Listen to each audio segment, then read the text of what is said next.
Good morning, everyone. But if we're going with sim time, good afternoon, because we are here in the afternoon in Phoenix, Arizona, doing our final flight in this turnaround from Phoenix over to Columbus, Ohio. It's going to be a long flight. By the time we get there, it'll actually be, I think, 8 o'clock or something, and the sun should be setting. Despite it being only a 4.5-hour flight, just the time zone changed. 3 time zones. So, 2 or 3 time zones.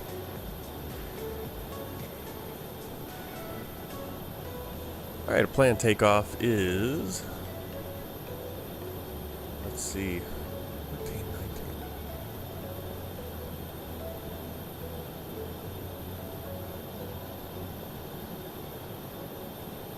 Alright, let's see what we got for our takeoff.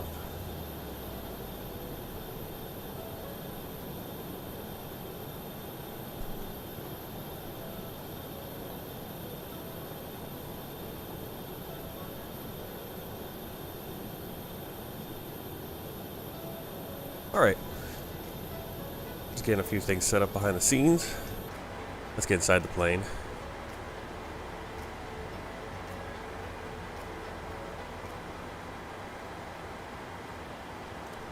Alright, so plane's still set up from last flight.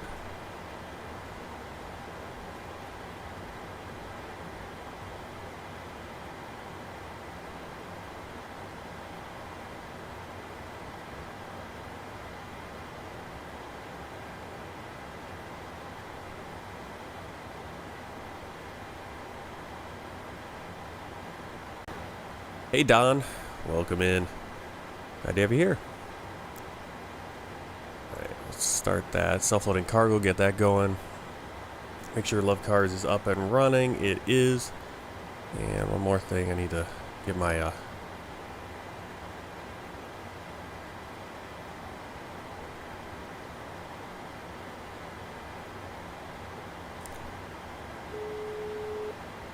Hello. Hi, Captain. How are you? Hi there. We're fine, thanks. Great. We're getting ready for takeoff. If you need anything else, just give me a call, and I'll answer as quickly as I can. We're a little busy right now, though. Thank you. No problem. Alright. So you see we got low fuel from last time. Let's go right through what we gotta do. Get this turnaround going. We actually have quite a bit of time. About, what, 40 minutes? Taking off at 20:35. Local time will be 2:35.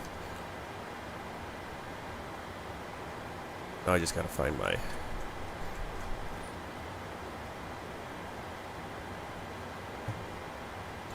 Alright, so first... Again, we're doing this as a Southwest Virtual Airlines flight, so we do have our Love Cars system, which is a really cool... A-car system. I think probably one of the best out there. I haven't run into anything like this. So here we got our dispatch. We already got it from SimBrief. Yep. We can uplink this right now. But I'll just do this stuff manually. We got our weather, performance. We're going to request the takeoff data because the first officer needs some of this to do their her initial flow. Alright, and we are set there. That's all we really needed. We'll hop back into this in just a moment. So we're going to let the co-pilot get about her stuff.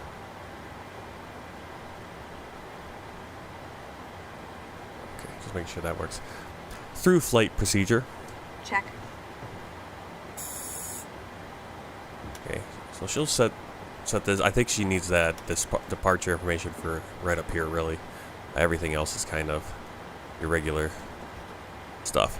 Alright, let's do our through flight procedure. Circuit breakers checked, maintenance light extinguished, instrument transfer switches. Normal, I believe that's up here, right? Fuel panel checked and set. We'll just have one pump on for now. Electrical panel checked. Passenger signs on. We're actually going to leave those off because we're going to fuel pretty soon here. Window heat switches on. Hydraulic pumps. A's off, B's on. Equipment lights extinguished. Auto throttle arm switch off. leave it there, off. Let's turn these flight directors off. Unless she turned them. She might turn them on. I'll leave those on then. Through flight procedure complete. Alright, mode control panel set. You said a few things. You said our takeoff heading. I believe our V2 and some of our other stuff we'll change that once we get our clearance to get more information. Nose wheel steering switch is normal and guarded. Auto brake, RTO. Fuel flow switch, reset. I like to have set up like this, and we just go reset. Reset. There we go. HGS as required. Speed brake lever verified down. Detent. Reverse thrust lever is verified down. Thrust lever is full forward, then full closed. Parking brake set. Start lever is cut off. VHF navigation radio set. Communications radio and audio control panel set. Aileron rudder trim centered. Crew oxygen system checked. Up here. Flight deck sliding window handle closed and locked. EFB pre-flight. Clearance, FMC, that kind of stuff. So we're going to start doing all that.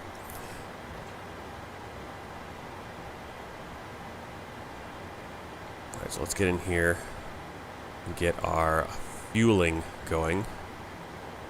Do our fuel truck. And we'll pop open the sim brief. Look right here. Make sure we're on the right flight. 4447. What am I looking for? Fuel. 21.4.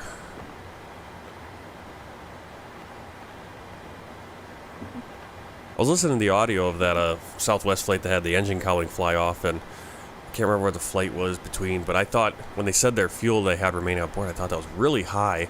But I suppose if you're doing most of the flights I've been doing, or as of late, have been like the little shorter end of things. I mean, if you get a 3.5 hour, 4 or 5 hour flight, you're gonna be well into the 20s, 30,000s for fuel, which they probably were.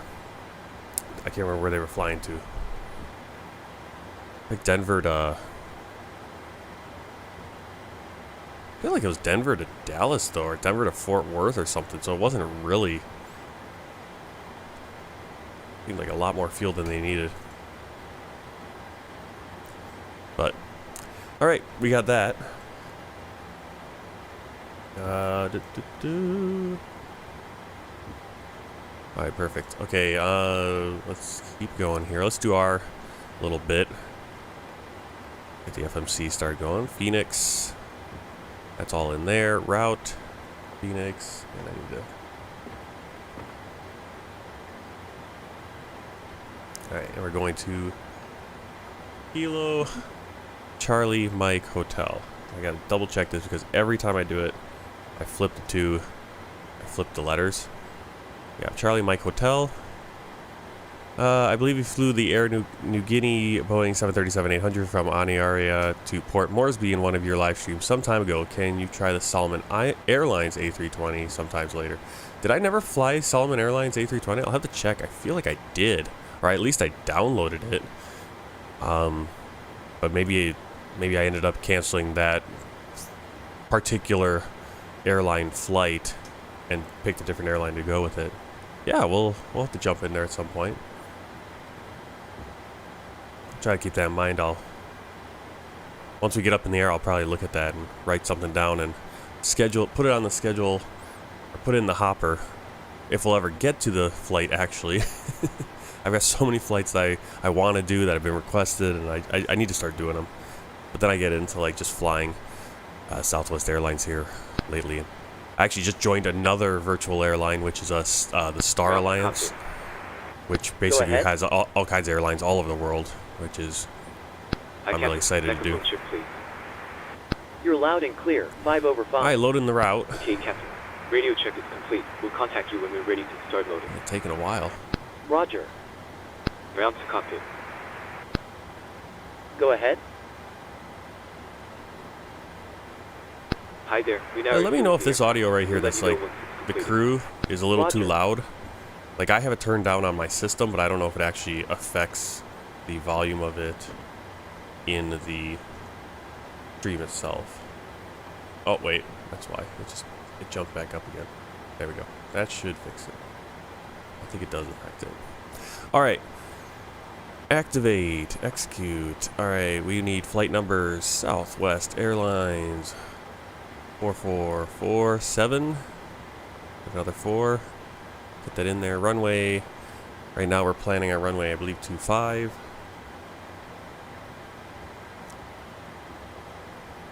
Everything seems to be running a little slow this morning. 25 left. We'll take a look at that in a bit. Alright, perf init page. We're at this page. We're going to uplink it to the FMC for the co-pilot, first officer. Technically, in this situation, actually the captain's going to put it in because I'm the first officer. I could do it all manually, but well, I don't know if actually it might just be an uplink. So, what am I looking for? Okay. All right, I think we're at that point. So, go with Love Cars again, and we'll move it over so we can. There we go. Well, all I'm going to do is we're on the performance page. We got 25 left. Now, the issue is, well, here's what I'm going to do. I'm going to request flight clearance right now. I'm not sure when they actually request flight clearance, but I'm going to do it now because otherwise I'm spending all this time Southwest 4447 gate Delta putting all this information in, and then we switch runways. With information Delta. Southwest 4447, clear to Glen Columbus, Glen 1, Alpha Bravo, Quebec, departure, runway 07 left, initial climb 11,000, dollars filed, squawk 6546. Cleared to Glen Columbus via Fork 1, Alpha Bravo, Quebec, departure, runway 07 left, initial climb 11,000, then as filed, squawk 6546, Southwest 4447. Of course, they couldn't just give us the runway that makes sense. Actually, 07. Yeah, I don't know why they do this. Why they keep using the longer runway for takeoffs, shorter runway for landings. Southwest 4447. Okay, so I'm going to check the ATIS here. Oops, wrong one. Phoenix Sky Harbor out of information Delta 2005 wind 250 degrees upper north visibility wind 0 statute. So why if the wind is 250 at 4 knots would we not be taking off runway 25? We have a perfect going right into the wind, and instead we're doing a tailwind takeoff. I don't get it. This is one of those situations where the FSOT ATC is just being silly. It's really annoying. But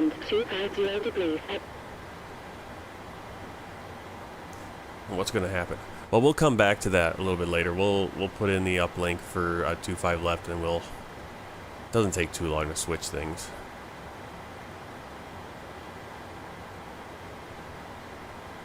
I don't really want to take off into planes landing or taking off. Nothing really going. Again, it's one of those weird things where it's like sometimes it knows the wind, or sometimes maybe the wind in Microsoft Flight Simulator doesn't match what it is in real life, but it clearly is. It's 250 at 4 knots. I don't know why they're using the wrong runway.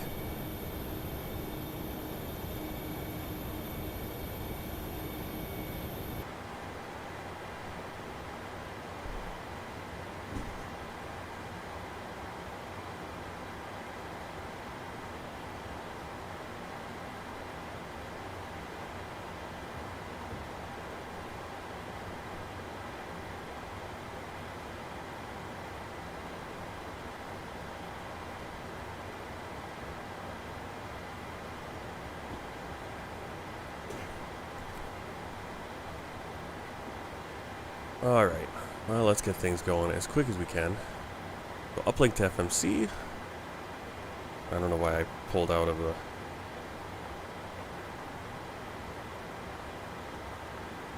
You see it's just punching all the information in.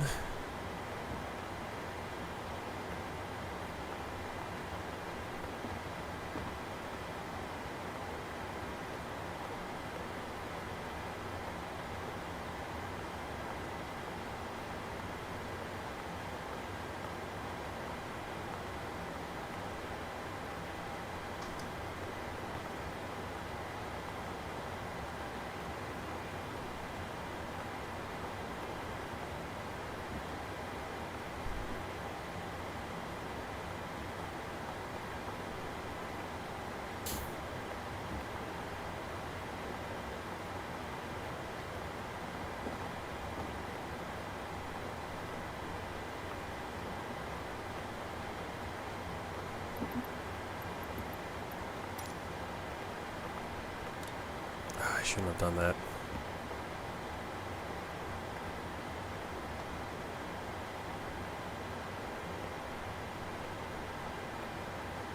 I interrupted the flow of the uplink Ground to cockpit. by requesting the boarding Go ahead. because it jumps into the... That was stupid of me. Hi, Captain. Fueling. Because it wants to put in the 0 fuel weight automatically. And I interrupted it, so now I have to start that uplink again. Hello? Hi, Captain. We're ready to start boarding. Are we okay to begin? Yes, you can start boarding. Great. I'll let the rest of the crew know, and we'll get started as soon as the passengers start arriving. It could be a few minutes, though. All stations prepare to start boarding.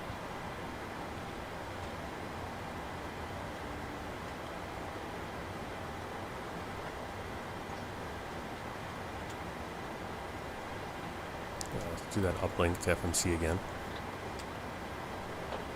I can hear the passengers coming on. I was going to do all that, run through all that again.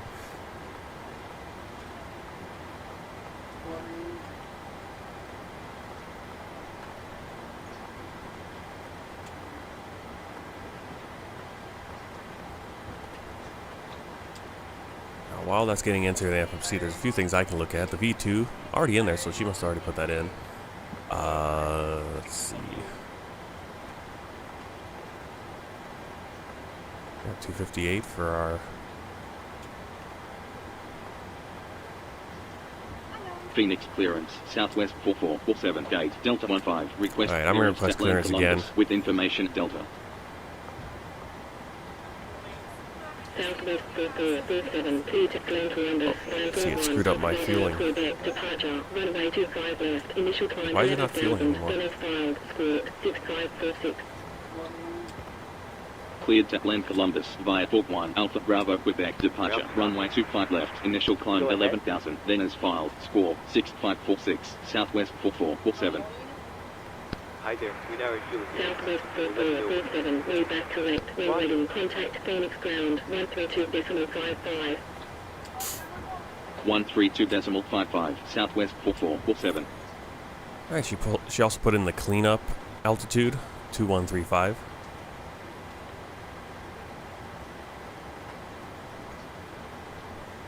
Alright, fuel on. Our fuel plan is... Ladies and gentlemen, welcome aboard. 21, what was it, 21.5? All mobile telephones and other portable electronic devices, such as TV players and laptop computers. Okay. Thank you. Ground to cockpit. Go ahead. Hi, Captain. Just a quick update to let you know that we've started loading. We'll send the final load sheet up once we're ready. Roger. Ground to cockpit. Go ahead. Hi, Captain. Just to let you know that the aircraft is now fueled to front. Roger. Start APU. The APU is already running. Is it? Why is the APU still running? I didn't turn it off. Okay. Well, never mind then. Before start checklist. Before start checklist. FMC, Programmed. briefings, Complete. oxygen masks and quantity, Checked. EECs, On. navigation switches, Normal. display switches, Auto and normal. fuel, 21.5 cleared with 21.5 center pumps off. passenger signs, On. window heat, On. hydraulic pumps, A's off. B's on. pressurization, Set. Set auto. flight instruments, 2982 set. auto brake, RTO. takeoff warning horn, Checked. parking brake, Set. transponder, TARA. aileron and rudder trim. Centered. Before start checklist complete. Okay, so this is weird. Sometimes it sets the squawk code automatically, sometimes it doesn't. So let's get that in 6546. I set this as just traffic advisory only because I'm a little worried about the bug that we have with the PMDG. To release the fuel truck. I actually release the power as well. Or the lavatory. Before push checklist. Before push checklist. 0 fuel weight. 114.0 set. Gross weight. 135.5 cross-checked. PWB remarks. Reviewed. N1s. 45/14 reduced set. Runway. 25 left set. Flaps. PWB1, CDU1. V speeds. 132, 134, 140 set. Stab trim. 6.56 Min set. cleanup altitude. 2135 set. Flight deck door.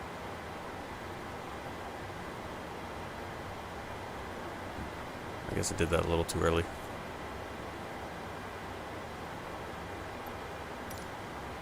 We still got some loading going on.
Hello, Captain. We're ready for pushback.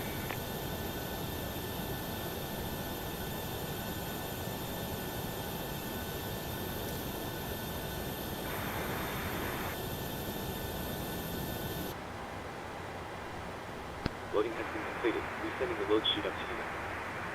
We'll contact you for pushback once the load's done and the beacon light is switched on. Roger. Departure check completed. Bypass pin inserted. Hello. Hi, Captain. Okay, we've received the load sheet from ground. There's the passenger count, the crew Lights count, out. and the total sold count. Before push checklist. Plus yourself, Complete. of course. Thank you. Okay, Pushback looks procedure. like we're all set to Check. go whenever you're ready. Great. I'll make the call to remove the jetway. Pushback and procedure close the door. complete. Everyone, No Lock in problem. I'd like to welcome you aboard Southwest Airlines Flight 4447 with service to Columbus. Today more than ever, we'd like to thank you for Ground choosing copy. to fly with us.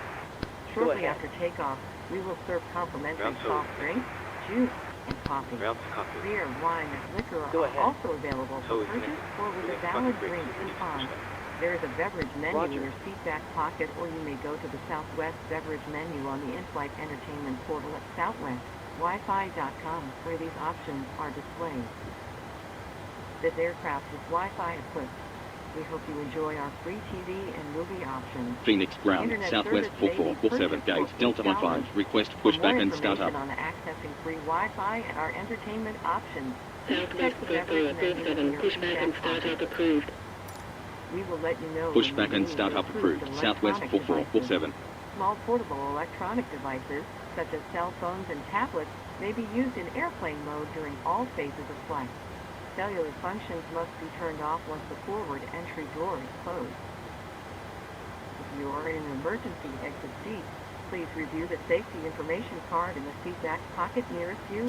If you do not meet all of the selection criteria on the card, are unable to perform the function, or believe that performing those functions may cause you harm, please let us know right now so we can reseat you.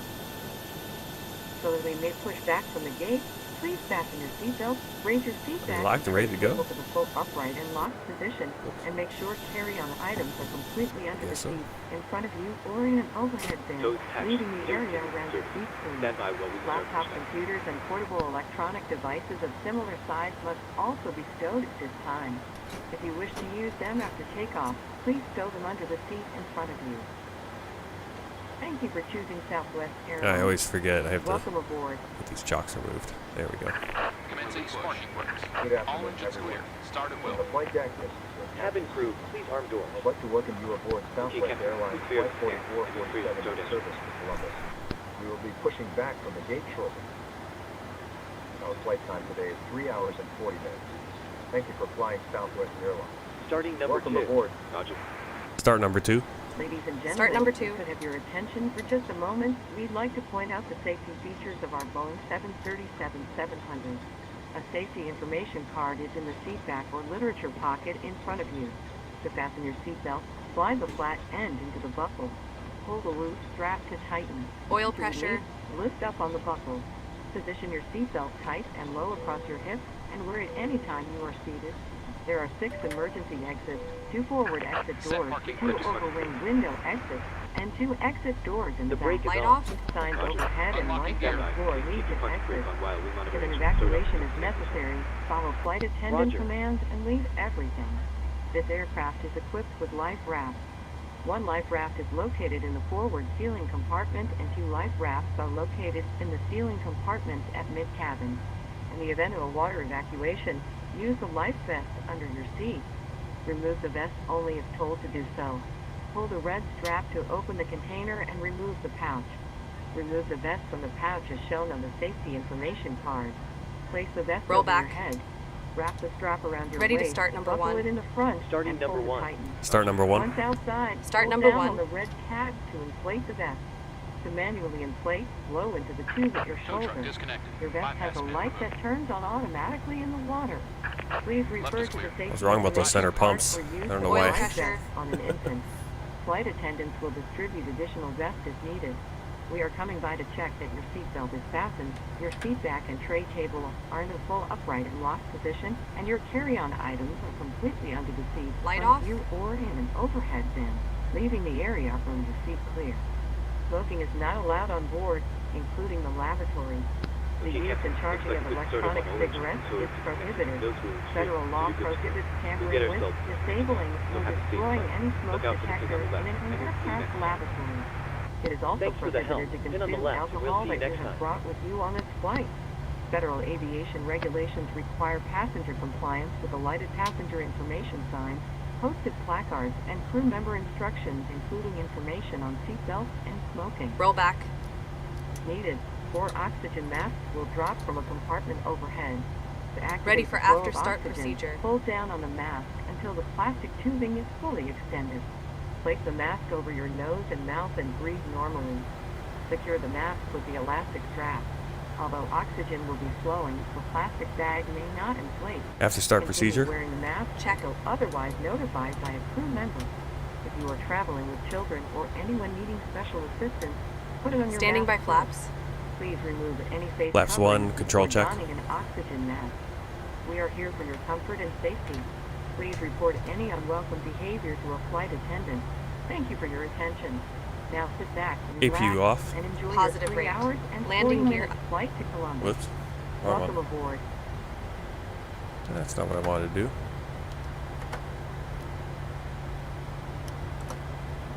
Stop APU. Okay, I'll turn the APU off.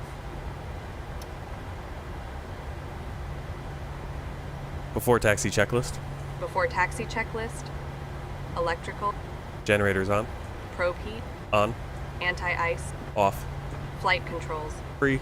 Flight deck windows. Closed and locked. Flaps. CDU 1 indicates 1, green light. Before taxi checklist. Complete.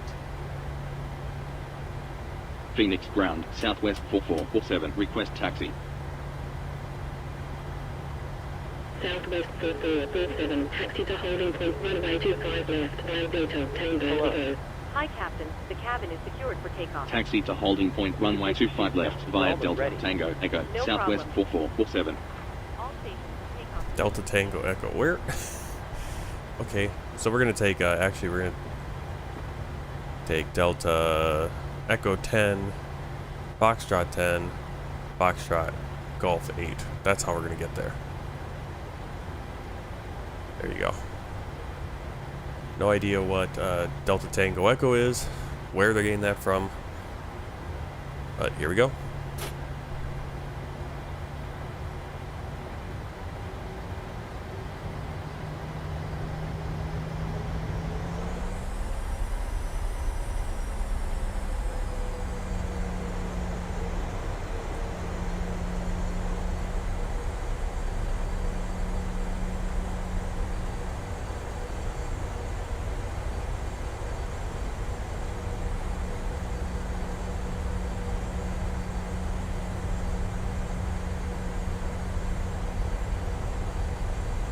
Now I completely forgot which way I wanted to go. Oh no, that's where I want.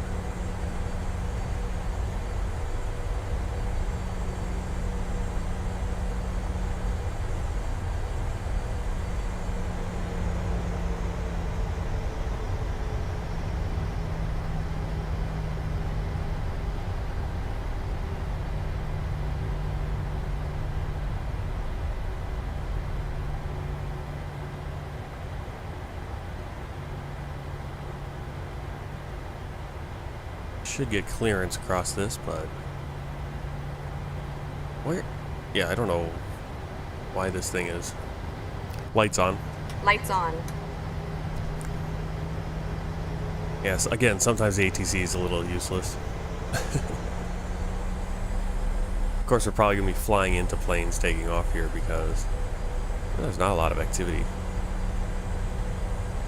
Because for some reason, they want us to take off with the wind, or we're going to take off the actual way, which is into the wind. It's not even close either. It's like a directly down runway course, down the runway I'm heading. Okay, we're here. Is this not 25 left holding?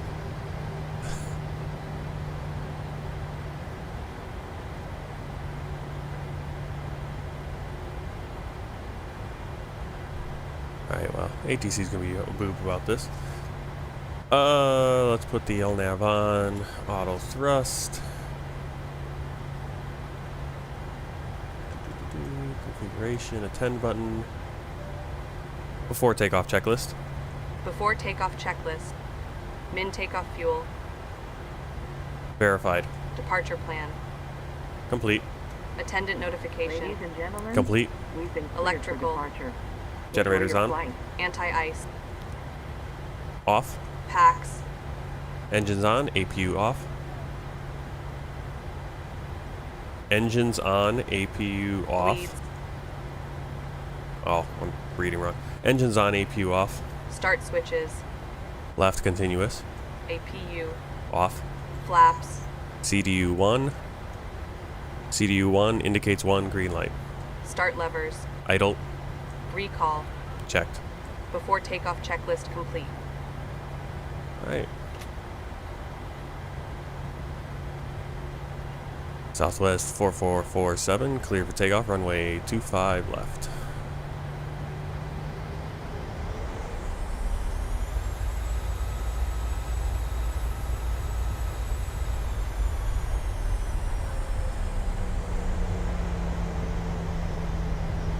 ATC's like, you're not in the right place at all. It's like, yes I am. 25 left, where you told me to go. I don't know what the taxiway is. There, see, now it's ready.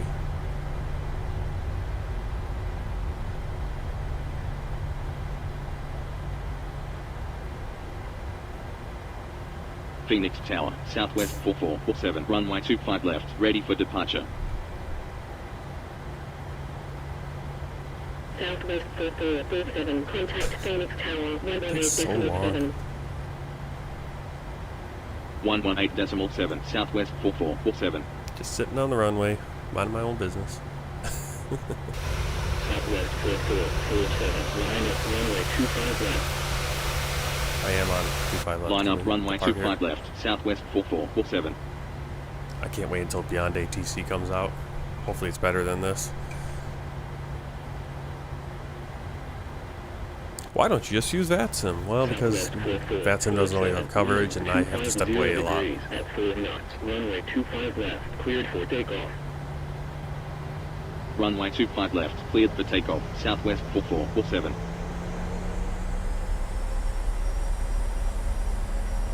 Is that takeoff thrust? Check.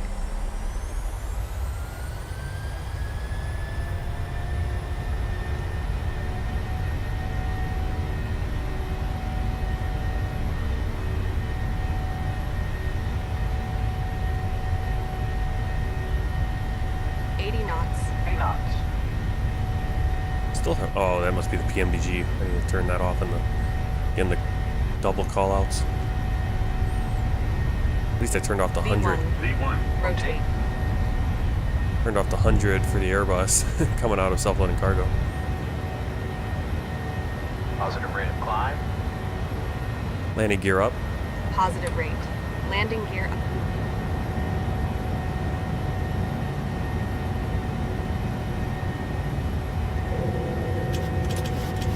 Can't get LNAV to work. Southwest 4447. Contact Phoenix departure 123.7. 123.7, Southwest 4447.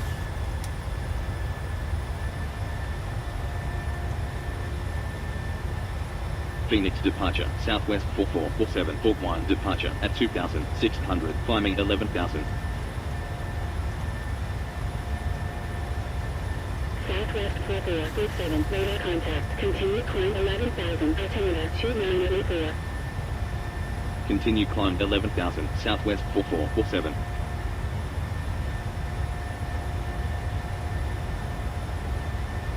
Flaps up. Flaps up.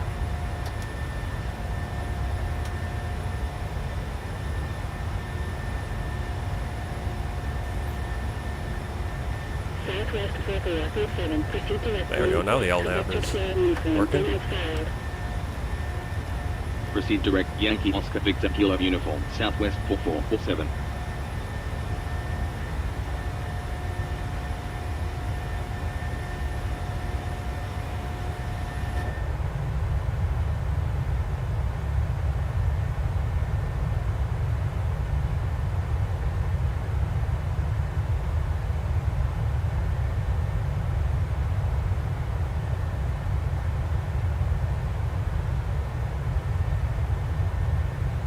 Phoenix approach, American 69F7, Hydra 1, arrival at 8,800, descending 8,000. American 69F7, radar contact, proceed direct type, continue descent 8,000, altimeter 2984. Proceed direct Tango Echo India Charlie Hotel, continue descent 8,000, American 69F7.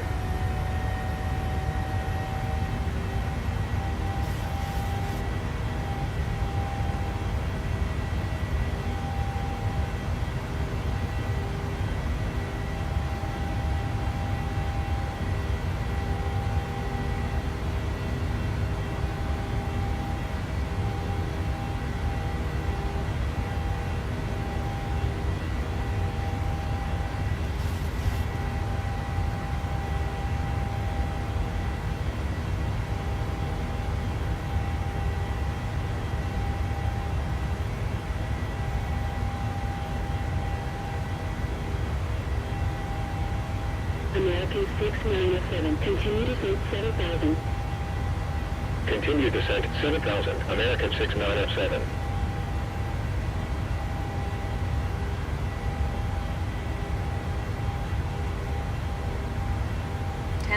feet.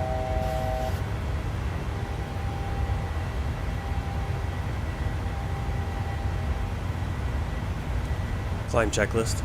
Climb checklist. Pressurization. Set. Start switches. Off. Ladies and gentlemen, APU. use of all Off. portable Climb electronic checklist devices complete. is now permitted in airplane mode with cellular functions turned off.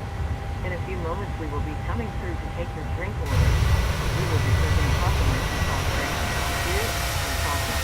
Beer, wine, and liquor are available for purchase or with a valid drink coupon. There is a beverage menu in the seat-back pocket, or you may go to the Southwest American beverage menu on 697, turn right heading 080, Wi-Fi.com, approach at options, 3000, Please 078, be report mindful of the established flight in attendant localizer. serving you in the aisle and remain seated while the Right fasten heading 080, cleared ILS, approach at 3000, runway 07 right, report established on localizer, American 69F7. Lavatory specified. Please do not form a line at the forward lavatory. Your safety will always be our number one priority, so please don't hesitate to let us know if you have other needs we can take care of.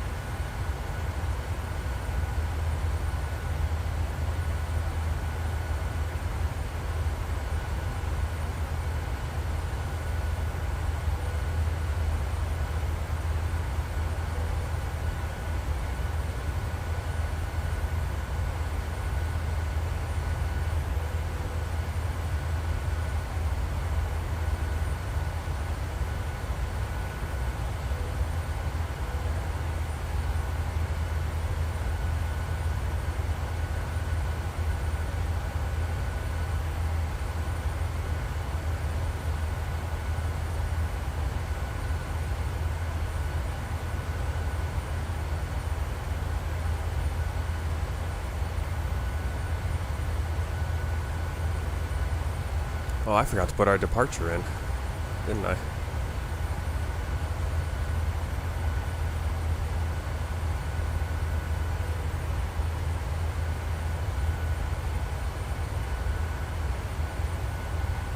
Man, I am just all over the place.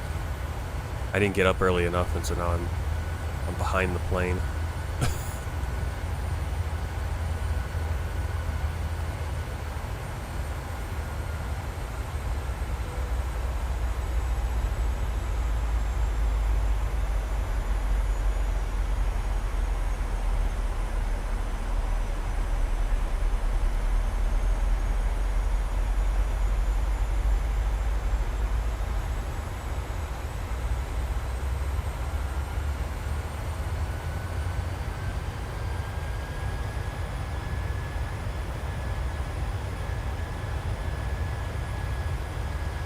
Yeah, I'm doing everything wrong this morning with this flight.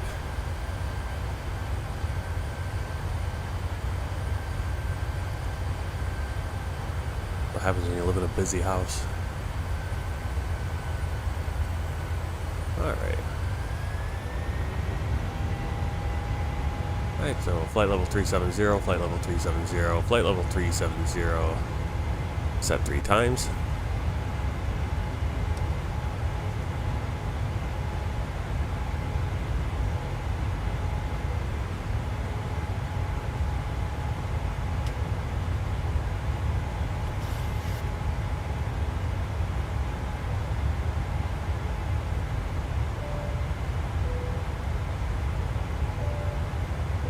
Ladies and gentlemen, fasten seatbelt sign has been turned off. Please keep your seatbelt visible, fastened while seated, and please be careful when opening any overhead bin. Thank you.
American 69F7, established on localizer.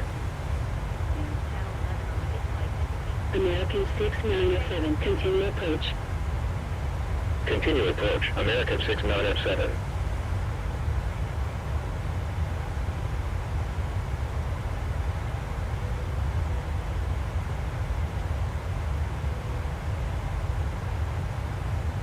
American 6907, contact Phoenix Tower, 118.7. 118.7, American 6907.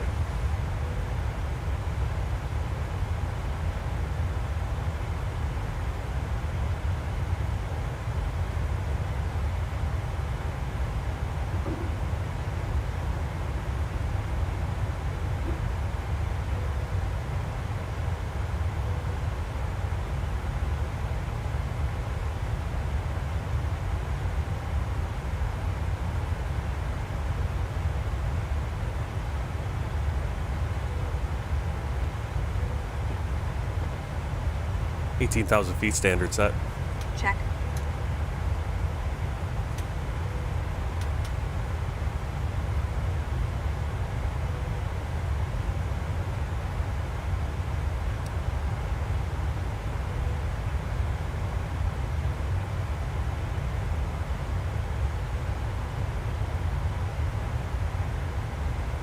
Southwest 4447, radar contact, climb flight level 370. Climb flight level 370, Southwest 4447.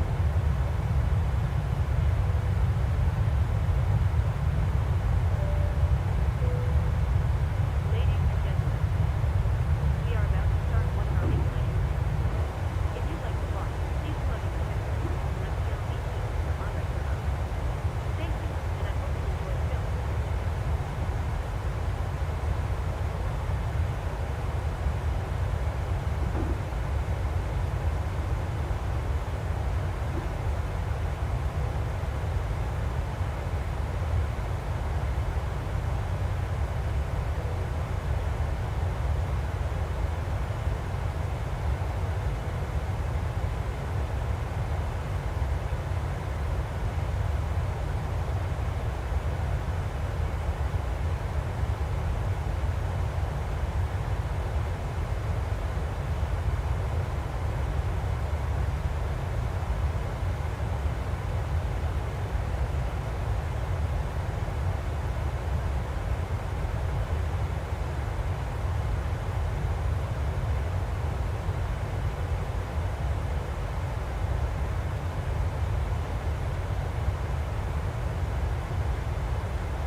Good afternoon once again from the cockpit.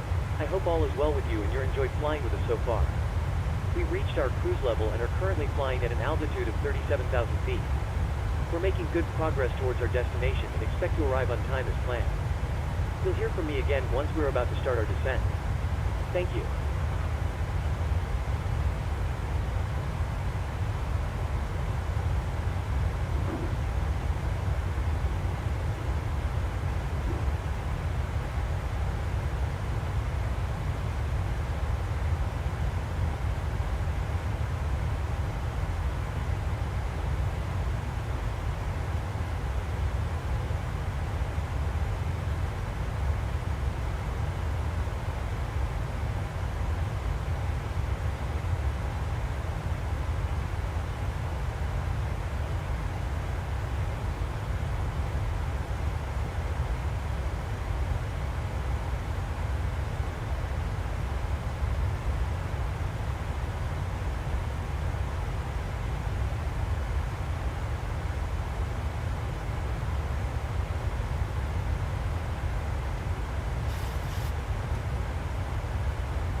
Flight deck. We have reached our cruising altitude of 37,000 feet. We are expecting a smooth ride and will turn off the seatbelt sign when it is safe to do so. We will check back in during descent. Please sit back and enjoy the flight.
Albuquerque Center, Sky West 3259 at flight level 330. Skywest 3259, radar contact. Proceed direct India November Whiskey. Maintain flight level 330. Proceed direct India November Whiskey. Maintain flight level 330. Sky West 3259.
Skywest 3259, expect India November Whiskey, Eagle 6, arrival, ILS, approach, 107 right, report when ready for descent.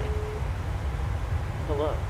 Sorry, Expect Bobby. India November Whiskey, Eagle 6, arrival, ILS, approach, runway 07 right, report when ready for descent. Sky West 3259. Sky West 3259, ready for descent. Skywest 3259, descend and maintain flight level 180.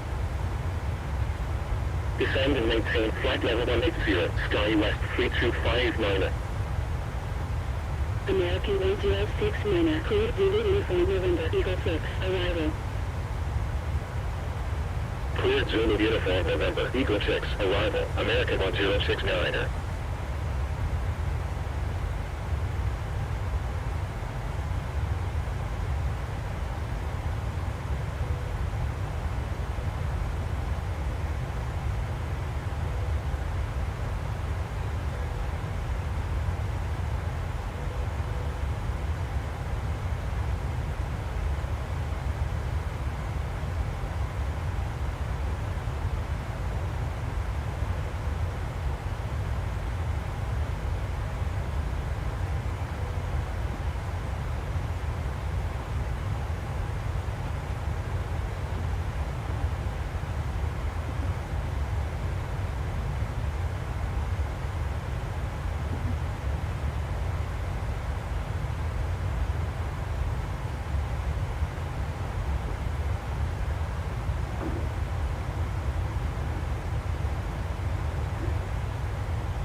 American 2656, cleared Golf Uniform Papa, Eagle 6, arrival. Cleared Golf Uniform Papa, Eagle 6, arrival, American 2656.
SkyWest 4883, cleared Zulu Uniform November, Eagle 6, arrival.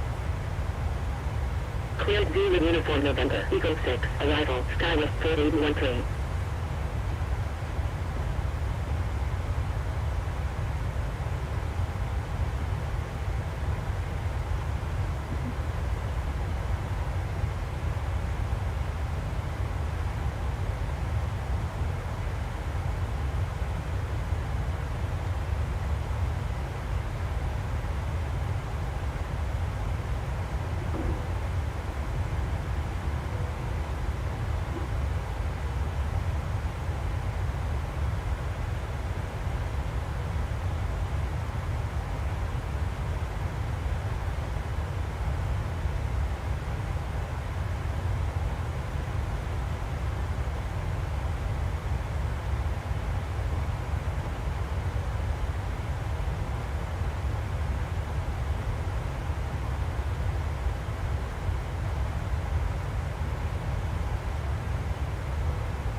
Alright, looks like we're empty on the center fuel tanks. I would have turned those off earlier, but I wasn't here. Alright, let's see. We just passed. We got Santa Fe off. Maybe we can see it. I don't think we'll be able to see it. Santa Fe is going to be off over there. Back there, probably.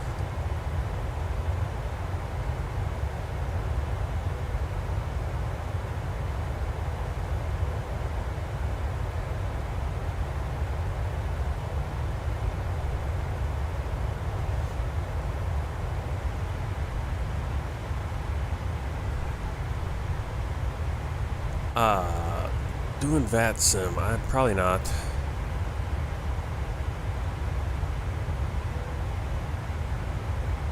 This summer I'll be able to a little bit more. Just you know, won't be as busy. Or I mean, I'll be busy. I'll be doing my flying, my real life flying. But you know, basically the rest of the day when I'm not flying, I have, you know, basically to myself because my wife and son will be in China. So VAT sim will be more possible. It's really hard to do right now because constantly hopping in and out, lots of moving parts going on right now. Getting ready for a trip, flight lessons, errands, my son eating the scenery, you know.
for asking. Everything's going great. If you need anything more, just give me a call.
sorry to bother you.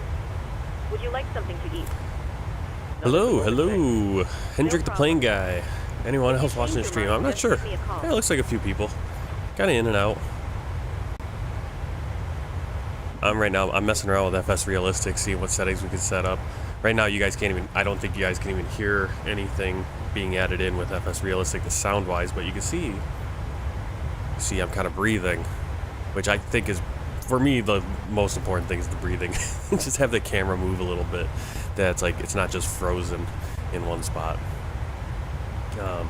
Doing a little bit of that. Mess around with that for a few minutes, and then I'm gonna probably do a little bit of reading. Go back and look and see what my flight instructor wants me to read. Just kind of look at that. I'm kind of bouncing all over with what to study for the private pilot stuff. I mean, a lot of it I know, but a lot of it I don't know. I don't know it like, you know, by heart, which is kind of where I'm trying to go with it. Make sure I know it as well as possible. I'm trying to get through all the video. I'm using the Sporties app. I've been using the Sporties app for like over a year, just kind of, you know, doing the practice quizzes and stuff to prepare for the written test. But now I purchased the, you know, their whole private pilot program, ground school, and getting all the videos. That way I can get like inbound Echo November Delta at flight level 370. What, get an endorsement so I can actually take the test, the written test? And heck, I bought it. As soon as I bought it, I took the practice test. The first practice test I took, I got over 90%, which you need to take 2 of them to get over. You need to get 2 tests over 90%, then they'll endorse you. But you also have to go through the whole ground school, all the videos and everything. So, but of course that's a good thing to do. I'm gonna, you know, probably go through those videos, go through the readings. What's so cool about the Sporties app is that basically they have links. So they have like they even have a whole private pilot curriculum, so you can go in that way. You can even bring that to your flight instructor and say, hey, can we go through it like this?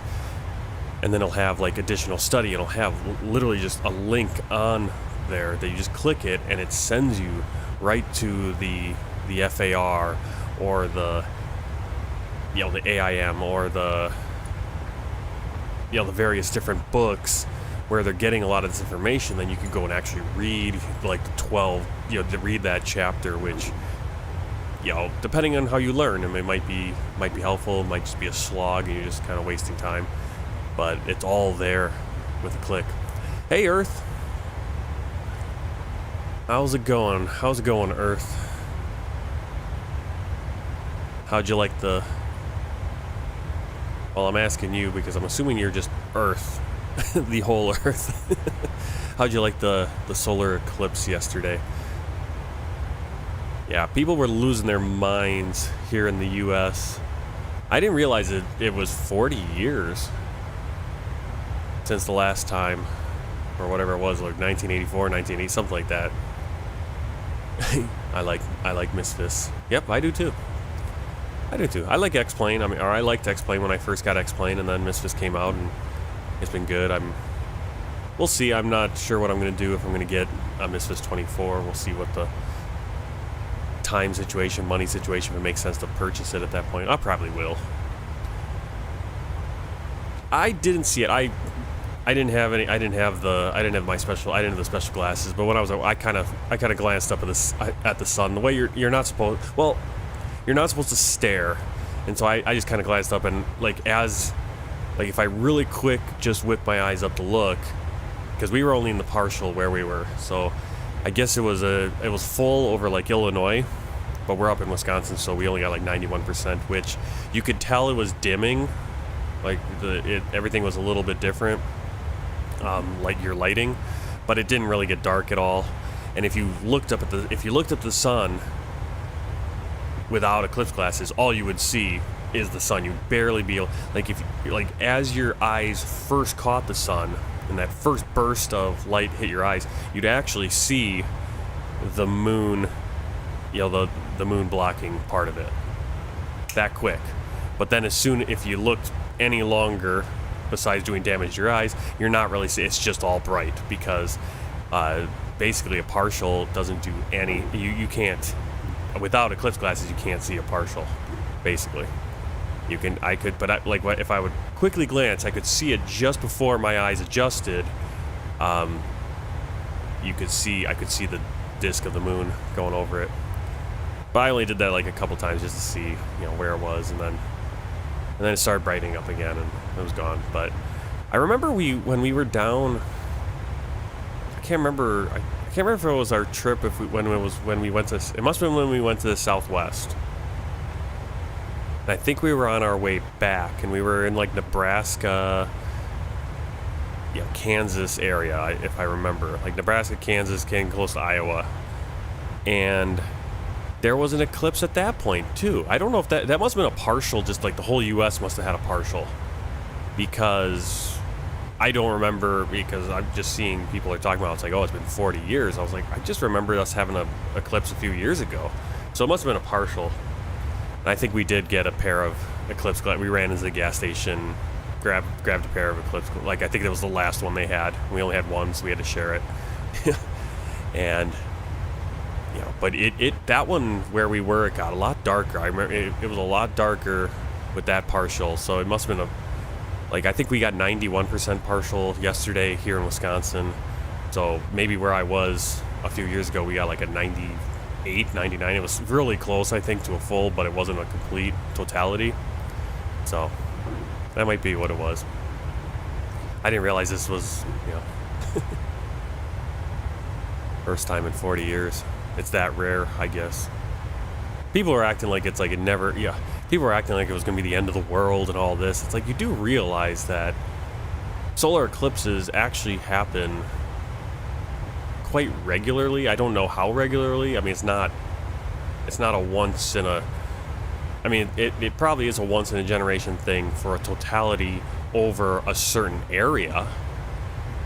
And even the U.S., I mean, it's like that's over, the U.S., probably the U.S., it's even more, I mean, over a certain spot in the world is probably very rare. But over the U.S., I'm sure it's maybe it's a once in a generation crossing the U.S., but I think it happens over the the whole world. Let's see, missing you guys. I had to keep my devices away from me because of my local news because of the radiation of the solar array or something. Oh, was there something? I didn't see anything about that. I wasn't paying attention too much, but I do know that you don't want to point your camera directly at it, or your phone camera directly at it, which is really weird because how do people get pictures of it? I did see a guy who seems like a science kind of guy, and he was talking about, it's like, how can you get, he took a picture without using the eclipse glasses over his phone, and you don't really get it. It's just a brilliant, you need to have a filter. So that's probably what it is. Like, the people are taking those pictures and filter. And the one guy was like, the guy was showing, like, here's how you can do it on your cell phone. Don't just do it on your cell phone, because all you'll get is just bright sunlight. Just like taking a picture of the sun on a normal day. Take your eclipse glasses, put them over that. I would think you'd probably want 2 pairs of eclipse glasses then, so you have them on your own eyes as you're pointing your face at the sun.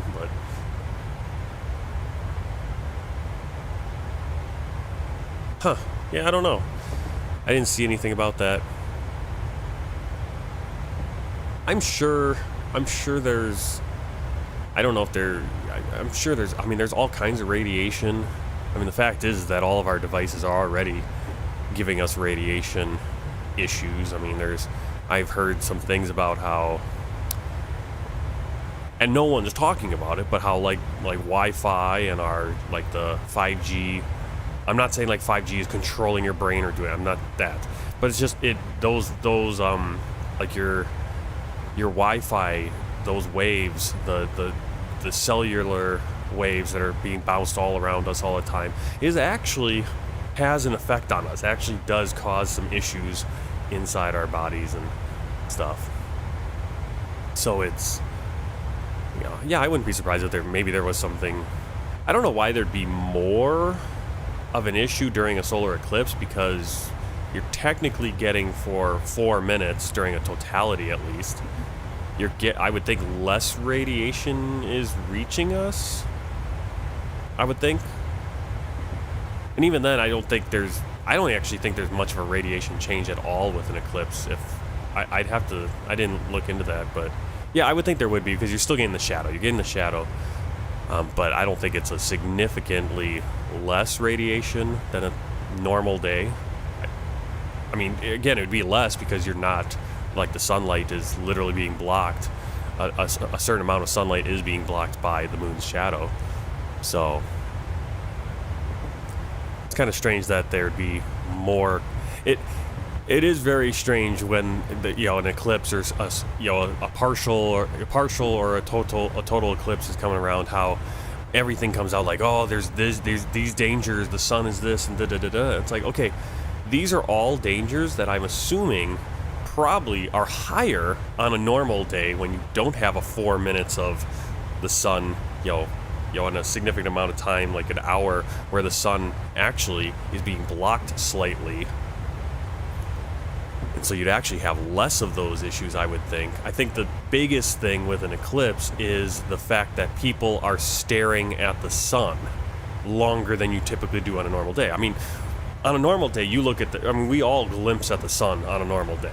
It just happens, but you don't stare at it for longer than a second because you just kind of, oh, there's the sun. Oh, there it is, Whereas with a solar eclipse, you're trying to watch it, and so you stare at it for 2, 3, 4, 5, 30, a minute, whatever it is, and that's where the problem comes in because you got the radiation coming in, which is always coming in, but you're staring at it for a longer amount of time. And it's like that magnifying glass effect, that the longer you have the magnifying glass aiming those sunbeams at, the ant or at the piece of paper, the more likely it's going to light on fire. That's what's happening to your retina, that the longer you stare at the sun, obviously you're giving it more time to burn a hole into your retina. And everyone's different. Some people can stare at the sun for 2-3 seconds, have no issues. Other people stare at it for 1 second and bam, have an issue. Anyway. Yeah, if you look at NASA's eyes on the solar system website, it showed the path for it. Yep. And the thing is it does this. I don't know how often a solar eclipse happens all over the Earth, but it's not like a once in a lifetime thing for the whole planet. Again, it depends on where you are on the planet. Yeah, it might be a once-in-a-lifetime thing because if you never go anywhere else, but it happens all over the world at various times and over the years. But that was where the funniness with everyone freaking, all the people, seriously or not, talking about, it's like, oh, this is the end of the world, or could this be a sign of the end of the world? It's like, well, why would this particular eclipse be a sign of the end of the world versus an eclipse, like, for example, over the Philippines or everywhere else that's happened? So, yeah, it was only for North and South. Well, even that's even the thing now. It's like that. So everyone bought their eclipse glasses. Well, now you don't need them anymore, right? Unless, you could probably hang on to them in a year or two. There might be a partial eclipse or whatever. You probably could use them again. Or you could use them just to stare at the sun if you really wanted to. But actually, yeah, Latin America is going to be having a total solar eclipse later this year, I think like October. And so there's actually a number of organizations saying, hey, send your used solar eclipse glasses, send them in the mail to this address, and we will then send them down to Latin America so Latin American children can see, can view the solar eclipse. So, well, it's only 20 years. That's weird. Yeah, that's weird how, like, it was 84 or 80 or something. It was 44 years, and now they're predicting another one in 20 years already. There will be 8 total solar eclipses visible from North America in the 21st century. Okay, so it is, it's rare, but not, it's maybe about 12, I should just keep reading your comment. 12 years on average. Yeah. So, it's a big event. I guess when you actually, I wasn't paying attention to it. I'm like, well, is this really a big deal? Eclipses happen all the time, I feel like. But maybe that last one that I was near must have been a partial. But yeah, people were losing their minds.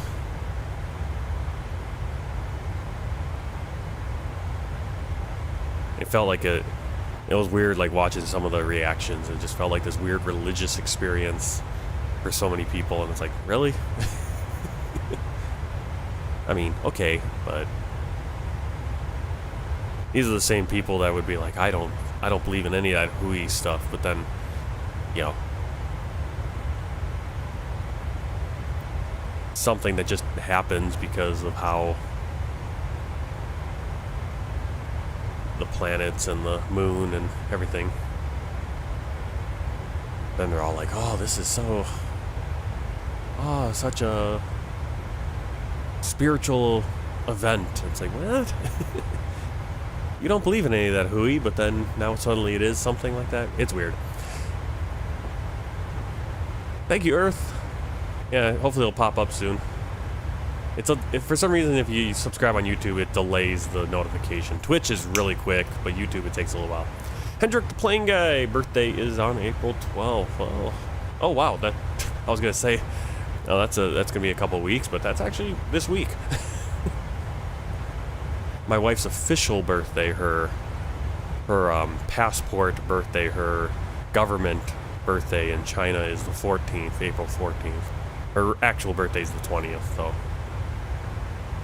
Then, of course, she has her lunar birthday, which confuses the heck out of me how that works. November 5021 Foxtrot, fly heading 335, clear. Actually, it doesn't. I mean, it's just a different calendar. 900, runway 36, report established, final track. Alright, so we got an hour and a half to go. Nice long flight here. Approach at 2,900, runway 36, report established, final track, November 5821 Foxtrot. Alright, let's see. We are over Oklahoma right now. Facing north, city of Cherokee over here, and the Great Salt Lake. Interesting. Great Salt Lake. The Great Salt Lake Plains. Great Salt Lake. What is the...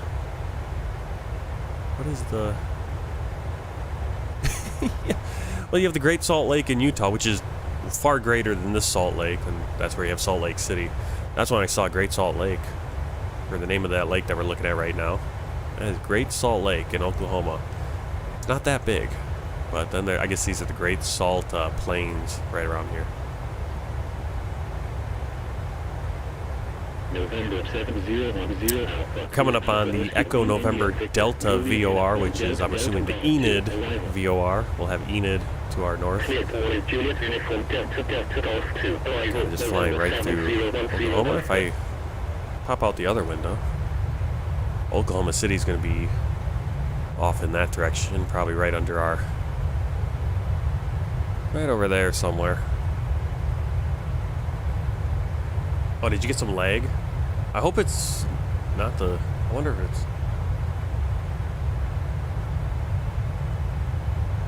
lag. Yeah, what kind of lag were you getting, Earth? Was it just my camera moving lag? Or was it like actually the stream lagging or something? Because I didn't get anything talking about it.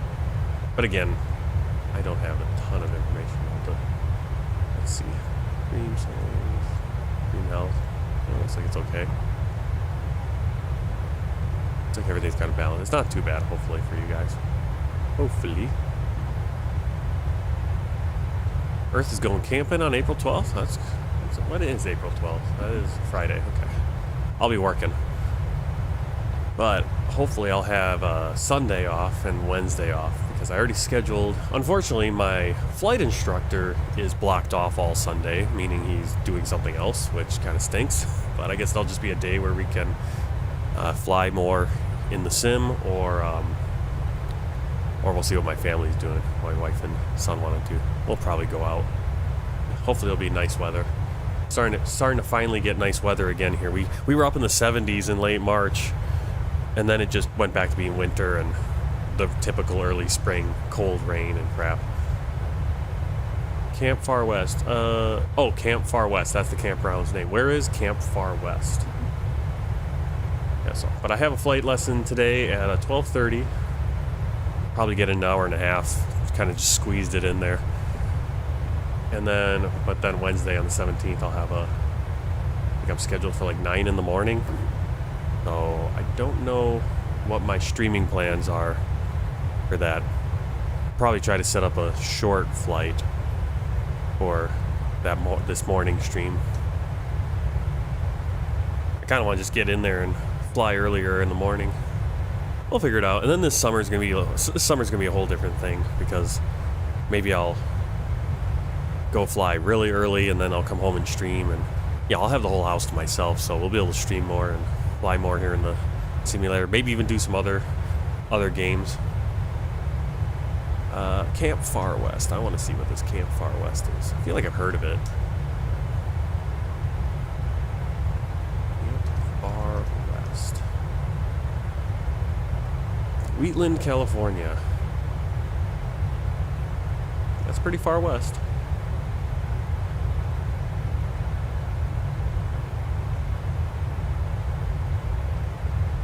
And to tell you, just to let you know how far west that is, and to kind of reiterate, this is always a fact that I think most, when it pops up, I'm always like, yeah, that's right. And it's one of those facts that kind of blows people's minds. Is that, so Camp Far West it's kind of like north of Sacramento, a little bit, it's northeast of San Francisco. It is further west than Los Angeles, right? Now most people, like when I visualize Los Angeles, I always think, oh, it's on the west, it's like the furthest west. It's one of the furthest west places in the US. And it is, it's pretty far west. It is on the west coast, but if you draw a line from Los Angeles straight up, you're hitting Reno, Nevada is further west.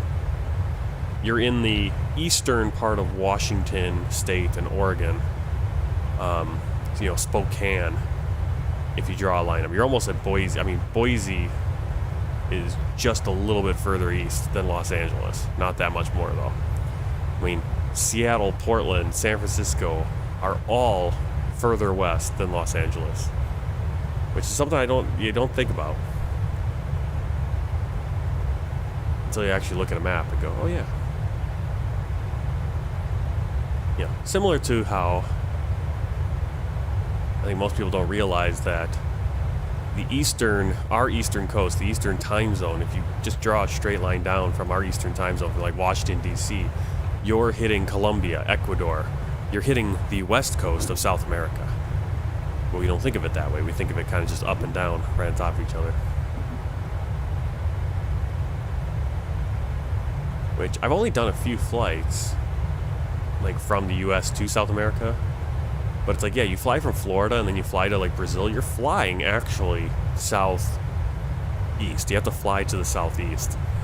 When you think it was like, oh, that's just a straight north-south flight. It's like, oh wait, no, it isn't. Straight north and south, you'd be hitting Panama and Ecuador.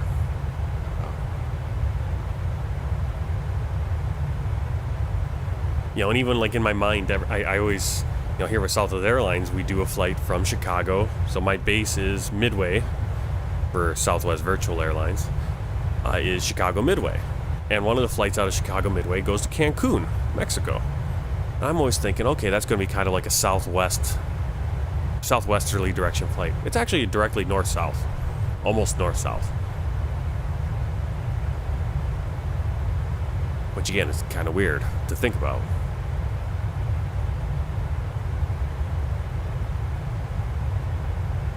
Well, today we can actually see the surface versus past few days where it's been a lot of rain and snow. Looks like a lot of the weather is actually now in the south of the U.S. The north is finally clearing up. It's Oklahoma City. I can't really see it, but it's over there. What river is this? Got winding down here. We got the Arkansas River.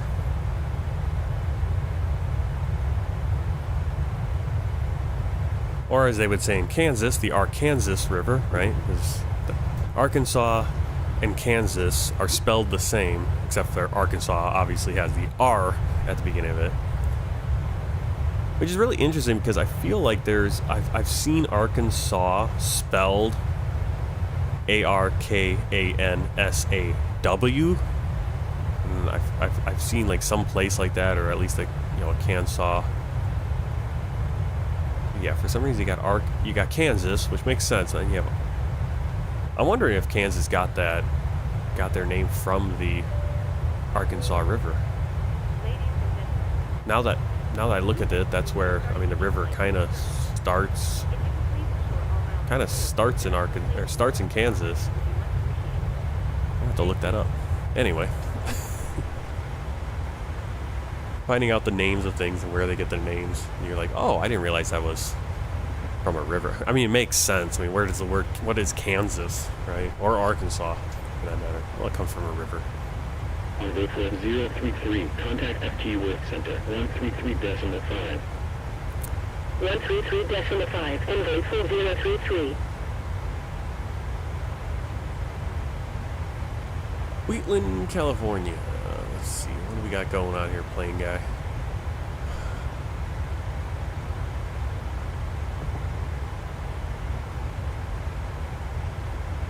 November 7010 Alpha, fly What flight is that? Oh, I see here. Have you tried in the simulator from Clark Airport, Philippines to Taipei using an EVA Air? I have not. But I might. Like I said, last night I joined Star Alliance Virtual Airlines.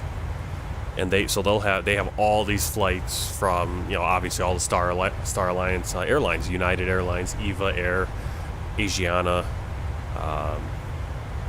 Air China. So I'm trying to figure out where I want to start, because like right now I'm part of Southwest Virtual, VRYR, which is Ryanair. So I got a Europe airline, I got a Southwest or a US airline, domestic airline. And then Star Alliance kind of lets me go almost anywhere in the world where I can go. I can go, so if I want to do a bunch of flights in South America, I'll jump on like Azul, Brazil. I'm tempted to, I kind of want to do NOC in Thailand. I want to do some NOC airlines. I love those planes. I love those liveries. It'll give me the opportunity to do a bunch of flying in China, Japan, I mean, all over. That's what I figured you were doing there, was recreating a flight, and then I didn't know what flight that was. So, yeah, at some point I want to do some EVA Air. I'm going to be flying EVA Air. I think we're leaving May 20th, either 27th or 28th. I think it might be 29th even. We're flying from Chicago to Taipei. And then at some point I need to schedule the flight from Taipei to Hangzhou, China. But basically every flight I was looking at, there's this, it's a kind of a crappy layover in Taipei. The layover, like Chicago, if we want to go Chicago to Hangzhou with the layover in Taipei, because I can't find any direct from Chicago to Shanghai anymore. I can't find them. The flights, they exist, but you can't purchase them anytime in the year for some reason. I don't know what's going on. So when I was looking at the flights, Chicago to Taipei, and then there'd be like an 8-hour layover or something, and then Taipei to Hangzhou. I was like, okay. But that's not really enough time to do anything. And on the flight to China, it's going to be me, my wife, and my son. And I figure it's like, well, if we're going to stop, my wife wants to go to Taiwan at some point. It's like, well, if we're going to stop in Taipei for 8 hours, it's not really enough time to do anything, though, in Taipei. And that's when we're all going to be together. Because on the return flight, I'm coming back June 17th. Well, I'm going to fly Hangzhou to Taipei and then on to Chicago. Well, if I do that flight and I book it as one thing, it gives me the flight from Hangzhou to Taipei, and then there's like a 22-hour layover, which gives you a little time to do things in Taipei. Really, you just have to get a hotel room. But you can shower, which is nice, I suppose. Not that I need one after like an hour or two flight. I need one after the 14-hour flight the other way. But I don't really want to, I mean, I'm still going to have that. I think I figured out, I think I found a different one where I don't have that 22-hour layover. But it's like, so we figured it's like, okay, let's just book the flight round trip between Chicago and Taipei, and then we'll stay in Taipei on the going to China. We'll stay in Taipei for 2-3 nights or something, do stuff. Then we'll get another flight, Hangzhou, Taipei to Hangzhou. And then on my flight back, I'll go. I think I found a morning flight, like there's a morning flight that goes Hangzhou to Taipei, and then it's like a 2-hour layover, and then Taipei to Chicago. So, what's your guy's favorite fighter jet? I'm not really a big on the fighter jets. I don't know my fighter jets that well. The Sukhoi Su-37. I think I have the Sukhoi, like here in Flight Simulator, if you have the fly-by-wire installer. Oh no, it's not the fly-by-wire installer. It's the I think it's the headwind installer. They have the like the Sukhoi 100 or whatever, the passenger jet. You know, what'd be cool is if it'd be cool if someone makes like the, what is it? Is it Comair? It's not Comair, but whatever it is, the 919 that China's making to compete with Boeing. And there's another tinfoil one where it's like, oh, is Boeing having all these trouble? Is this like an op from China to knock Boeing out of the game just as the 919 comes out? There's your conspiracy theory of the day.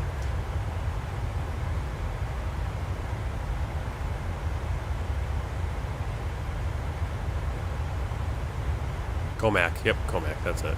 The Comac 919. I mean, that'll be interesting, and it'll be interesting to see how that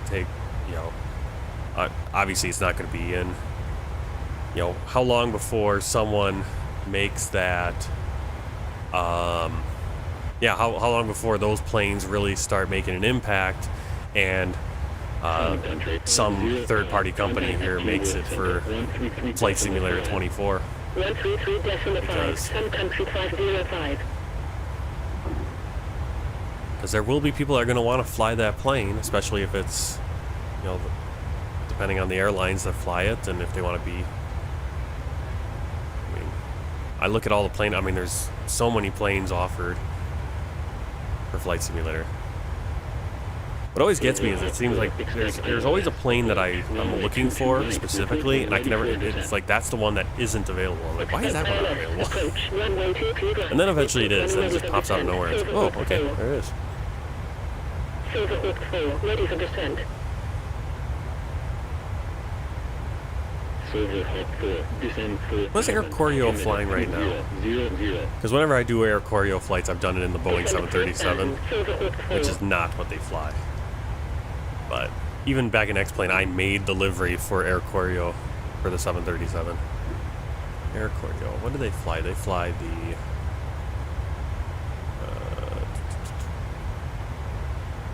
let's see, what do they have?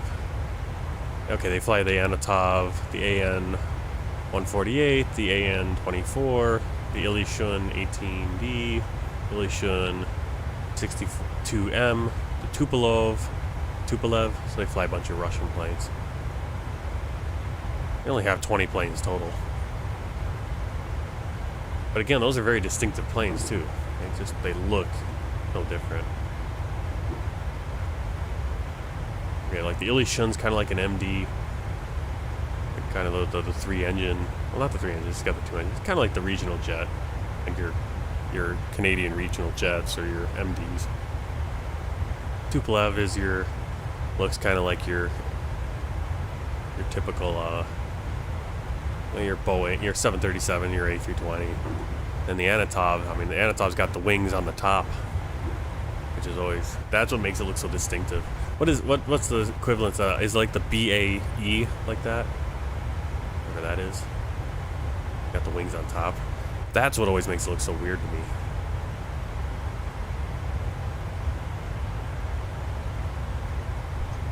Those wings on top, because most airliners have the wings on the bottom, the swept back.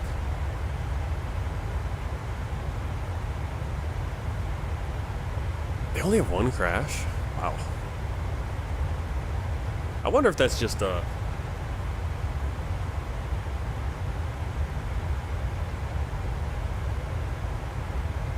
I wonder if that's just a big, frequency of flight, or possibly they just don't report them all. My favorite regional plane.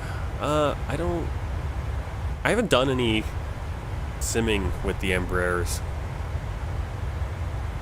I wish there was a good one out.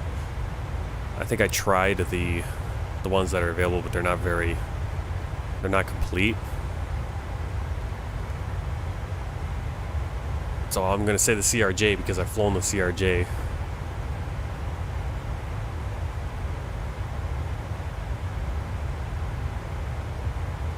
I don't know if the ATR counts as a regional plane, but I think the ATR that Azobo dropped, I haven't flown it in months now, but that was a really nice addition when that came out. That was free, right?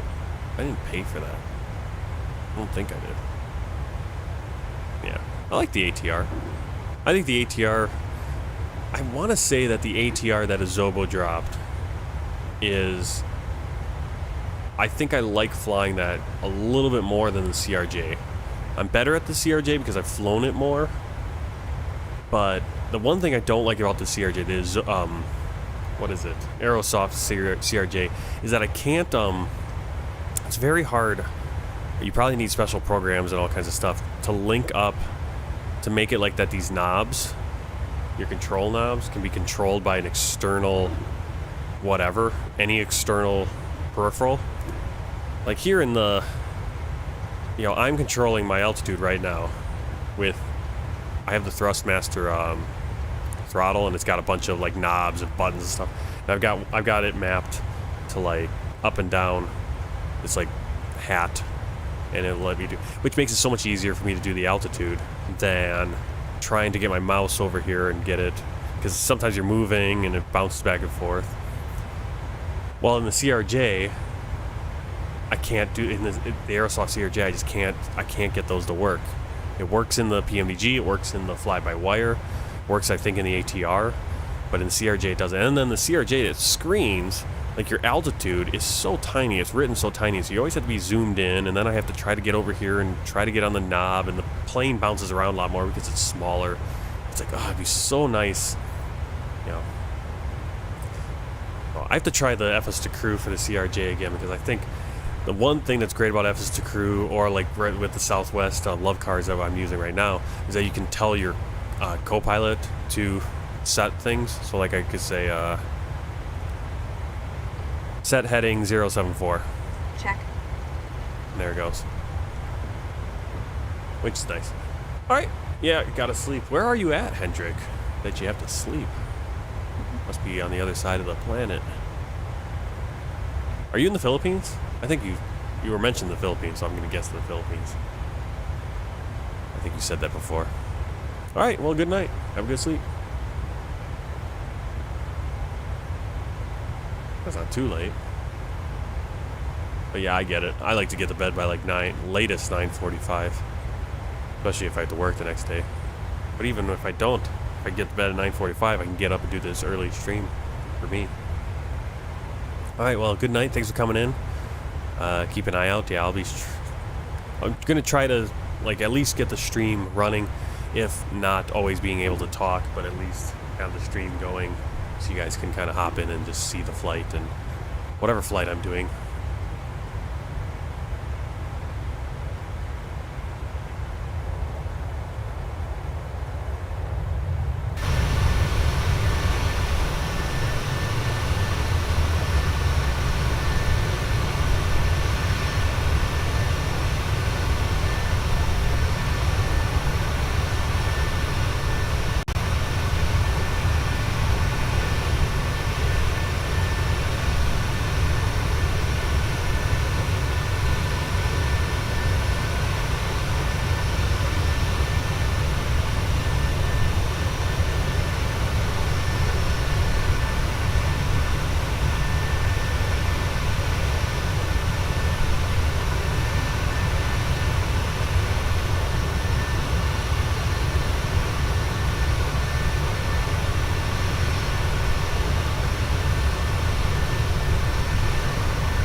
exit jet 228, descend 3000, altimeter 3002.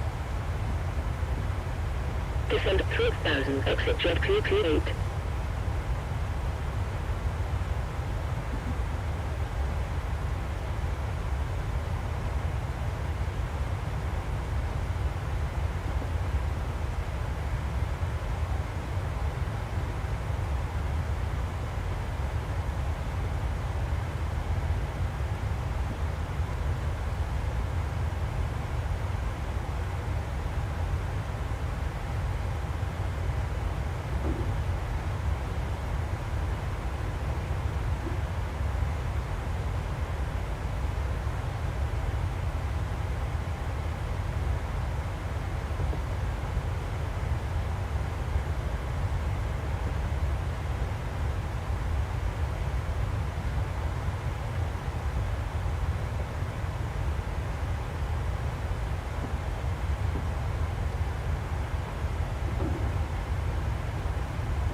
November 801 Uniform Papa, continue descent 2900.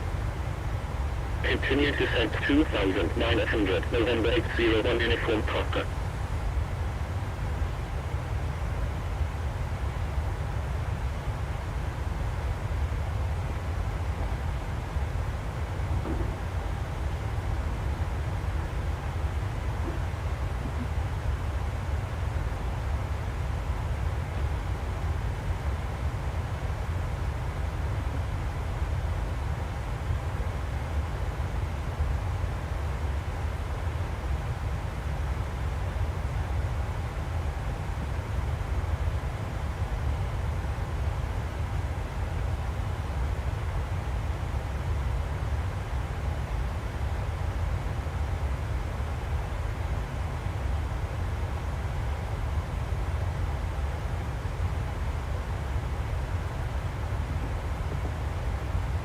Kansas City Center, SkyWest 5295, inbound Charlie India Kilo Tango Alpha, at flight level 340.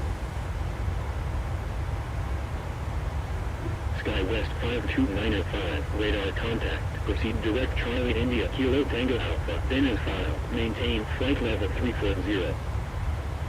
Proceed direct Sigma, maintain flight level 340, SkyWest 5295.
onboard 35905, descend 17,000, altimeter 3002. Descend 17,000, envoy 35905.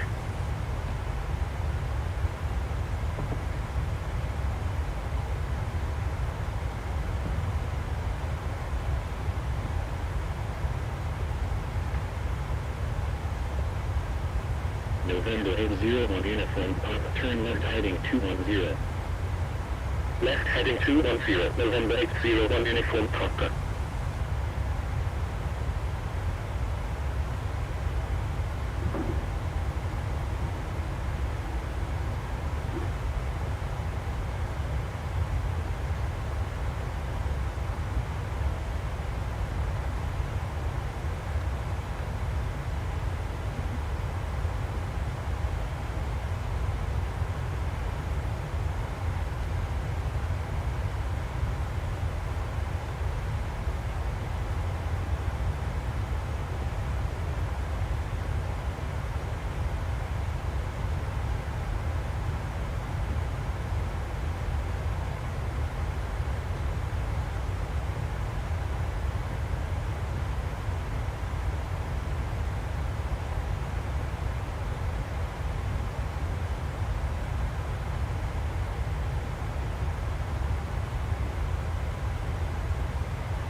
Delta 2471, expect Melvin Holmes 3, arrival, Sierra Whiskey Echo Tango Romeo, ILS, approach, runway 19 right, report when ready for descent.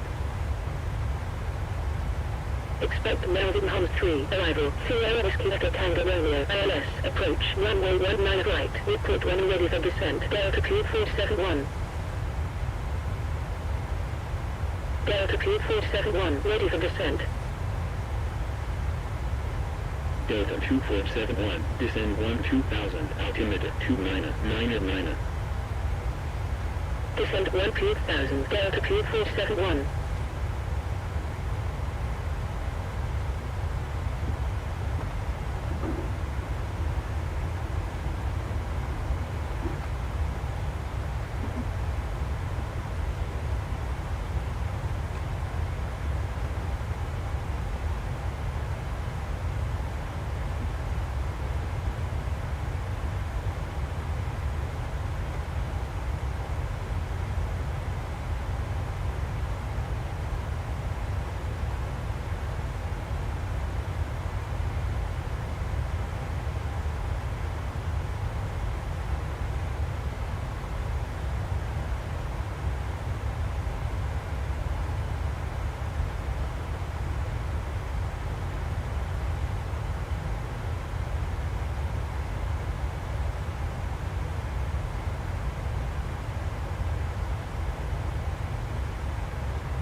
Southwest 5271, expect Bravo Oscar Sierra Hotel 3, arrival ILS, approach, runway 12 right, report when ready for descent. Expect Bravo Oscar Sierra Hotel 3, arrival ILS, approach, runway 12 right, report when ready for descent, Southwest 5271. Southwest 5271, ready for descent. Southwest 5271, descend 14,000, altimeter 3000. Descend 14,000, Southwest 5271.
Jet 386, cleared Sierra Kilo Oscar Victor Echo, Lima Oscar Romeo Lima Echo 3, arrival. Cleared Sierra Kilo Oscar Victor Echo, Lima Oscar Romeo Lima Echo 3, arrival, Flex Jet 386.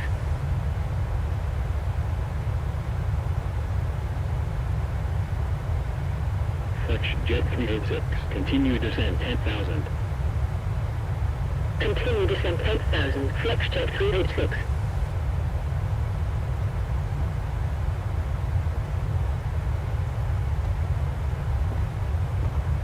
Airshare 368, continue descent 2,700. Continue descent 2,700, Airshare 368.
Southwest 4676, continue descent 10,000, cleared Papa X-ray Victor, Bush 3, arrival.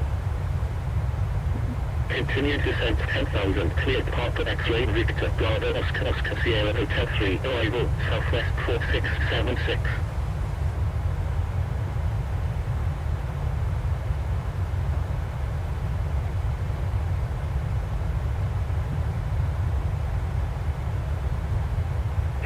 City Center, United 1923, Bravo Romeo Alpha Kilo Kilo 5, departure at 8,500, final 9,000.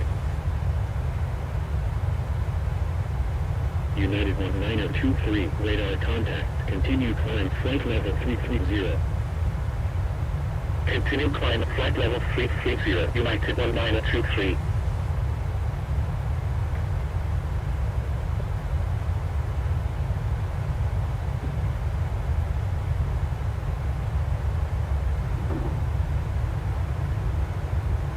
Jet 386, continue descent 8,000. Continue descent 8,000, Flex Jet 386.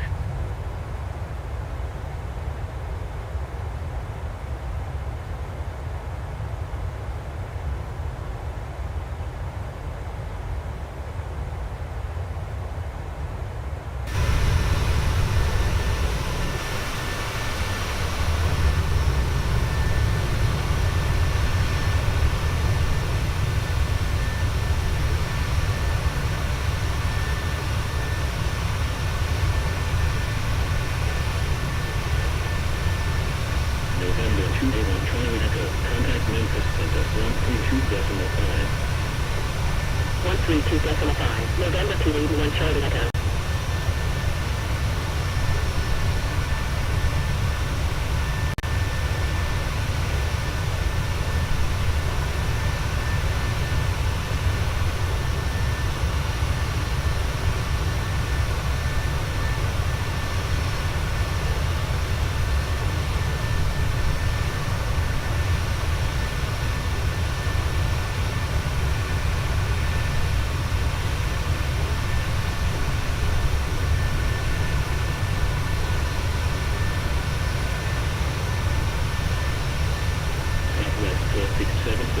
Okay, passing over St. Louis right now, which is actually our next flight. We'll be taking off 9 in the morning from Columbus and heading to St. Louis. Flight Southwest 1200. Southwest 117, clear Alpha Romeo Golf, Boost 311. Clear Alpha Romeo Golf, 5 Oscar Sierra Hotel 3, arrival Downtown right there. 117. Then into East St. Louis. I think you can see Gateway Racetrack right there. There's St. Louis Airport over there. Lambert.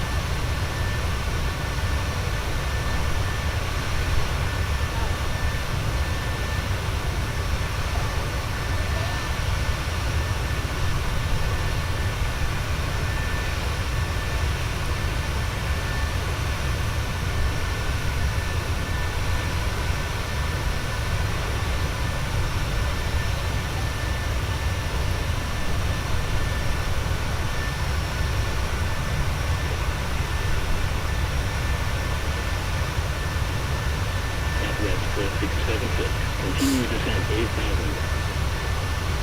Continue descent 8,000, Southwest 4676.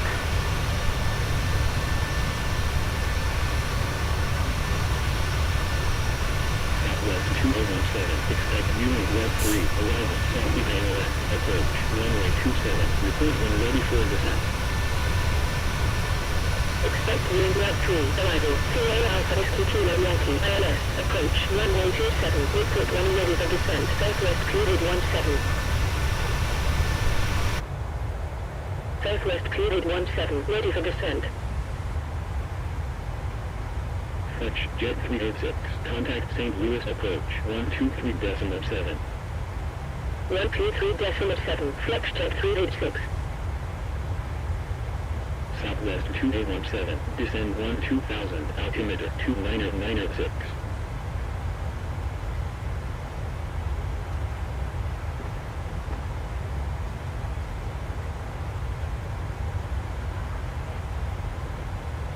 Descend 1,000, Southwest cleared 17. Southwest 4676, fly heading 355. Fly heading 355, Southwest 4676.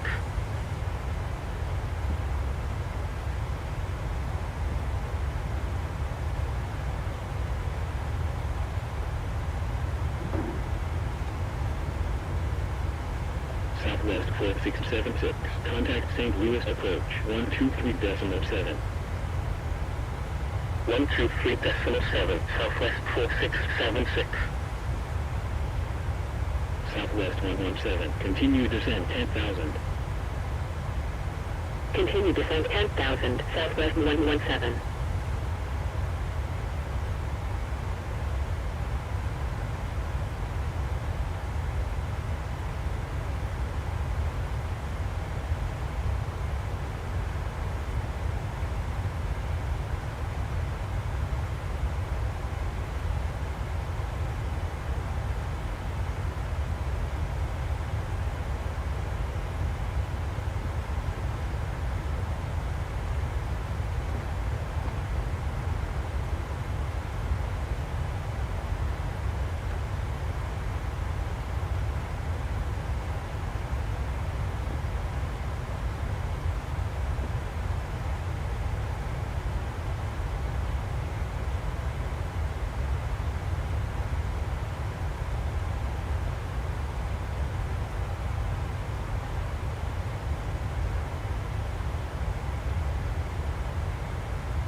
Kansas City Center, Southwest 4609 at 9400. Southwest 4609, radar contact, fly heading 095, descend 3000, altimeter 2996. Fly heading 095, descend 3000, Southwest 4609.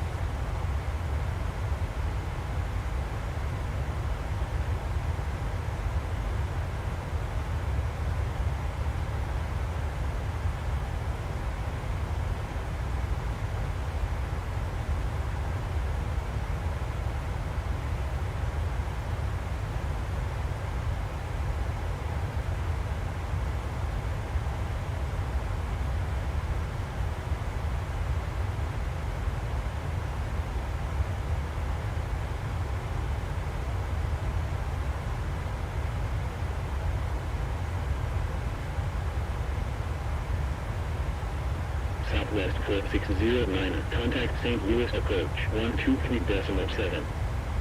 123.7, Southwest 4609.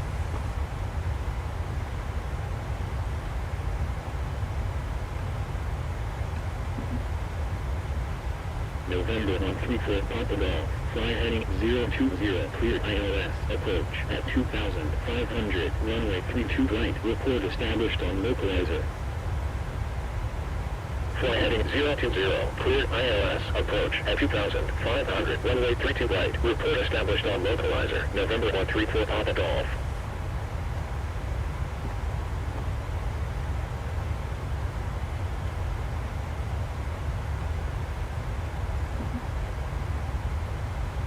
Southwest 117, continue descent 9000. Continue descent 9000, Southwest 117.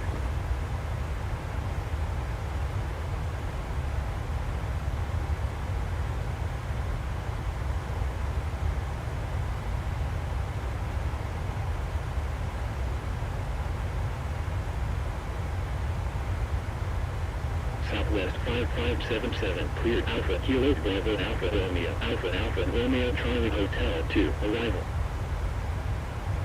Clear Echo F2, arrival, Southwest 5577. Kansas City Center, Southwest 101 at 9600, descending 9000.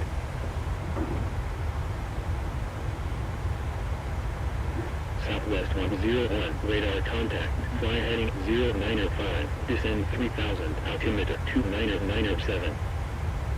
Fly heading 095, descend 3000, Southwest 101.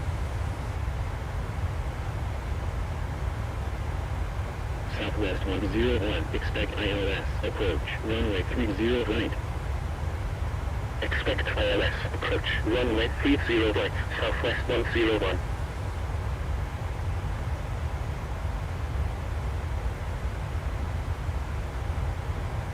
Southwest 117, continue descent 8000. Continue descent 8000, Southwest 117. November 991 Mark Mike, expect localizer back course, approach, runway 28, report when ready for descent. Expect localizer back course, approach, runway 28, report when ready for descent, November 991 Mark Mike. November 991 Mike Mike, ready for descent.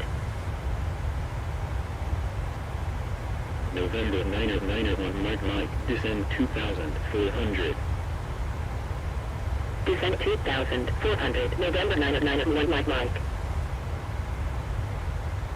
Southwest 101, contact St. Louis approach, 123.7. Alright, we're going to start setting up for our arrival.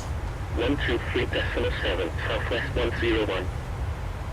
Southwest 117, fly heading 355. Alright, so first things first, I'm going to go into our performance page Fly heading on the Love Cars. 355, Southwest 117. Actually, I'm going to go over here to our charts first. And got a flight. Okay, so right now, looks like we got minimum VFR at Columbus. And runway 28 left is looking like our plan. Let's see, is there any other? Okay, so yeah, they're only east-west. So we're gonna have a crosswind. Dublin 1 arrival, JW transition, ILS runway 28 is what we're looking for. I'm gonna put that all into the flight computer.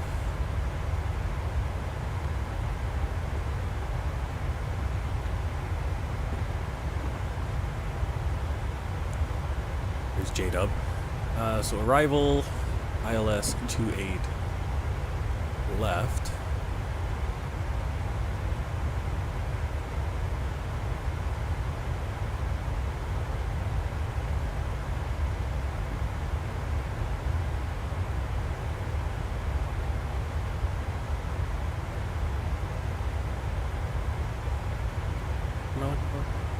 Dublin 1, sorry. And JW. No transition for the final. Put that in. Not sure what the message is for. And we're going to double check, cross check against the actual chart here. So JW above flight level 240. Then we're going to be on an 80-degree course to Syra. Slightly off, but that's just a little bit of deviation in the correction. And that's going to be 77.2. Here it's 76.9. Close enough. 81 to Ikaili. Which is going to be 12 nautical miles. Back check. Turn into Mel's. 133 degrees. 13.2. United 1712. Inbound Alpha Line Alpha Kilo Echo at flight level 360. United 1712. Radar contact. Maintain flight level 360. Maintain flight level 360. United Dublin 1712. is going to be 8.5 nautical miles. 148 degrees, 149 degrees. Check. Trilogy. Between 8,000 and 9,000, 3.9, 130 degrees, speed, same speed 240, but that's because we're under 10,000. Polars, 132 degrees, 6 nautical miles, between 6 and 7,000. Taces, 134 degrees, 2.1 nautical miles. And then T's, we're going to be at 210 knots, 6,000 feet, check, 3.2 to 3.1 nautical miles, 101 degrees. All checks out. And we should have a vector here, which we do. I'm going to take that out just in case we miss something. That way it just goes direct. Okay, and then we're going to go to Bakey. Southwest 4447. Contact Indianapolis Center 128.3. Go on this other chart right here on our approach chart. 128.3. Make sure we have our approach Southwest plate 4447. 11-3, effective April 22. Indianapolis Center, Southwest 4447. Inbound Victor Hotel Papa at flight level 370. ILS runway 28 left for Columbus, Ohio. Southwest 4447. Radar contact. And looking right here, Becky, 3,300 feet. Maintain flight level 370. 2,300 Southwest feet for limited. 4447. United 17. Capture glide slope and runway 28 left. All on 282 degrees. Final approach course is 281.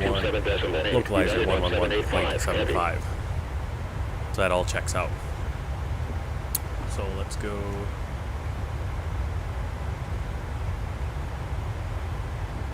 I have a way to. I used to be able to move about my.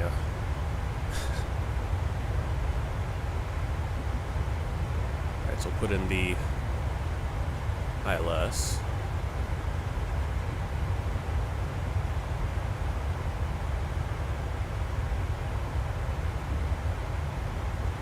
Okay, 111.75. Final approach course.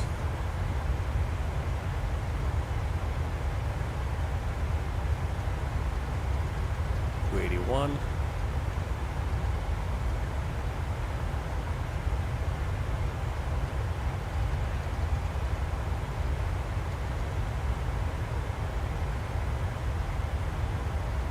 Set heading 071.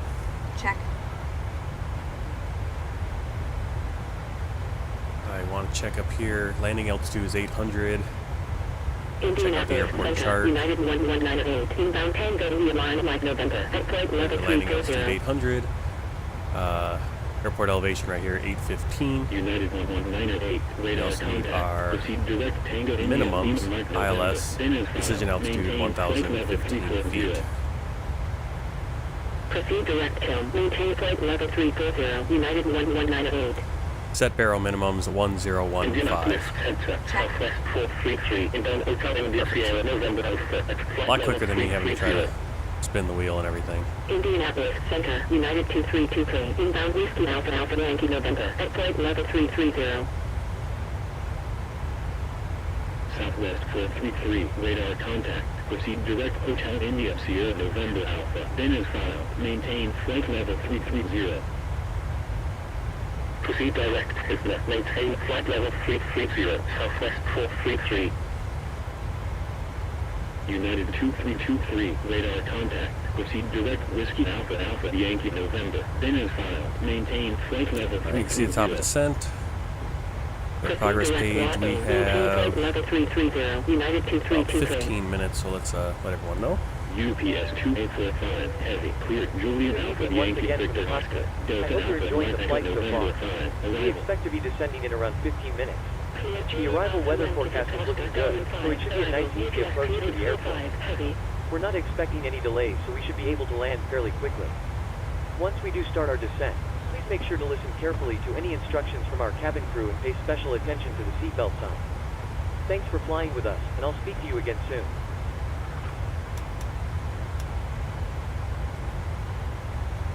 Alright, so back into the love cars. West of landing data.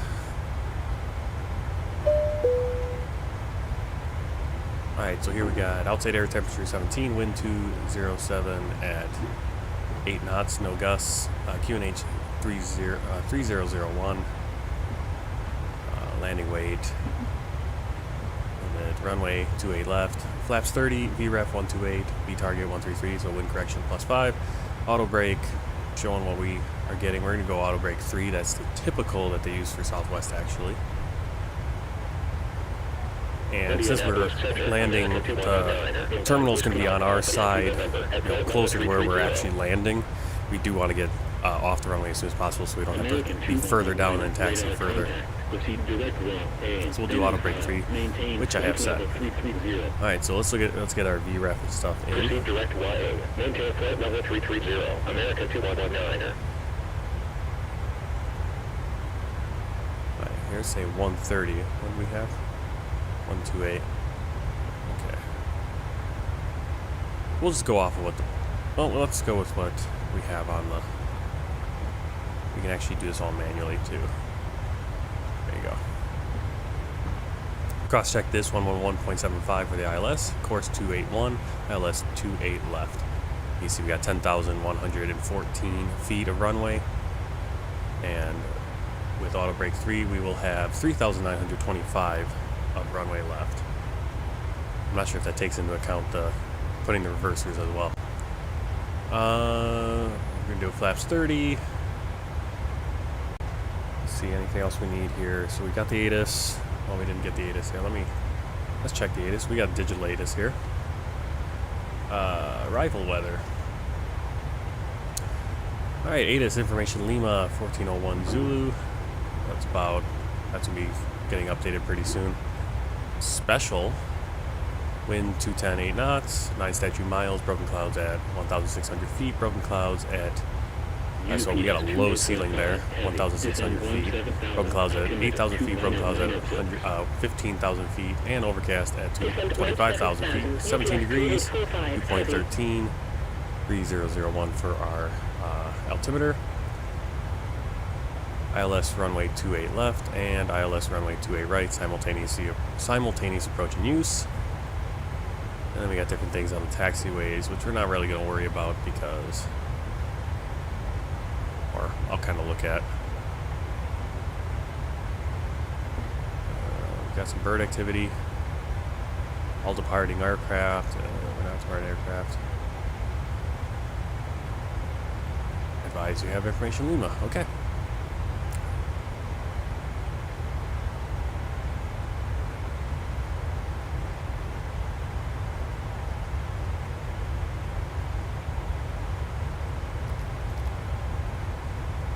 The local time it is 7:08. Still, the sun is really high up, so I don't know what's going on. I know the sun is going down later and later, but Clear Egypt 3, arrival, American P221. check that.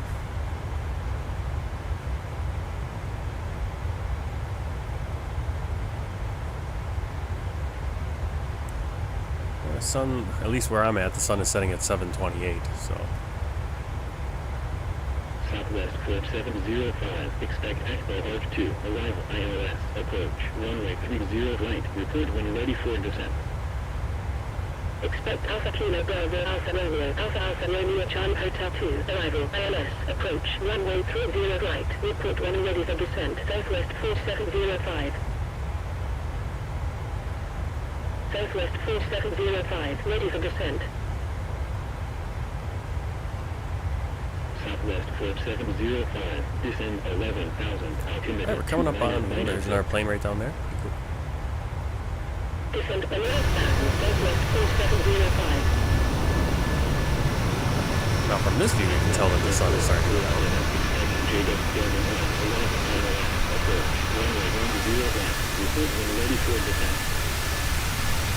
Expect JW11, arrival ILS, approach, runway 10 left, report when ready for descent, Southwest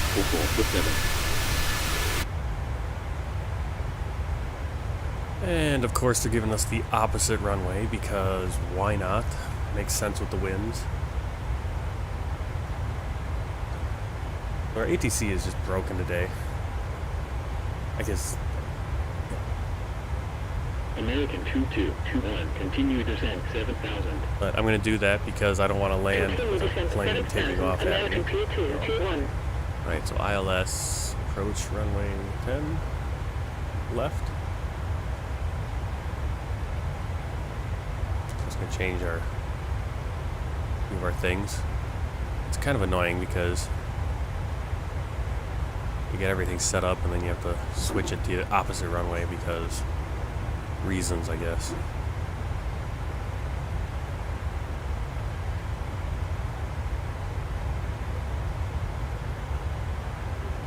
Alright, so that's why we want to make sure that we don't have both these approaches in.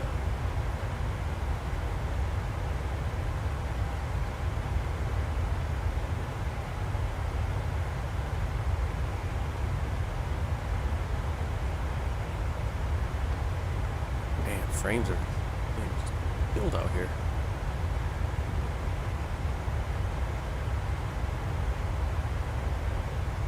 That's even with, I don't know why Indianapolis is just killing us right now.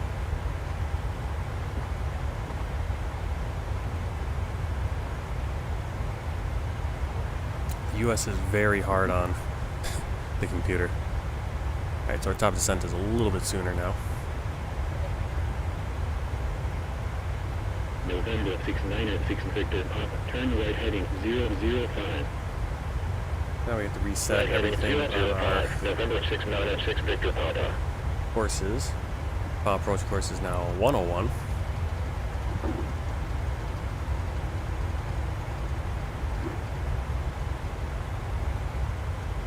I don't know why they insist on landing us with the wind.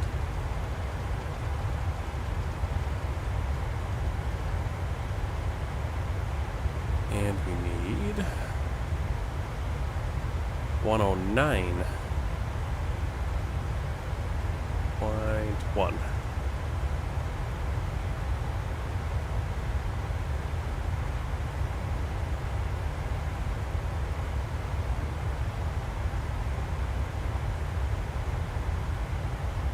Set on that. We're gonna go back into Love Cars and update our information. So we're actually going to do the wrong runway, but it is what it is. Request landing data. Indianapolis Alright, Center. yeah, you got winds. 10 knot winds at 272. I guess that doesn't really change much American there. 22, BREF is the same. continue descent 6,000. Auto brake 3, you can see we are only at 1,400 because again 10 left is a shorter runway too. So I don't know why they're doing this. They keep landing me on shorter and shorter runways. 698, radar contact. Proceed direct Charlie Victor Golf. Maintain flight level 330. You don't need to go max because we can use the whole much of the runway, get down to the end, and then we'll be closer to just taxiing right to the gate. But it's nice for that, but I don't like us having the tailwind. All right. That is all set. Descent checklist. Descent checklist. Minimums. Actually, that's what I forgot to look at that. Minimums. Same thing, minimums.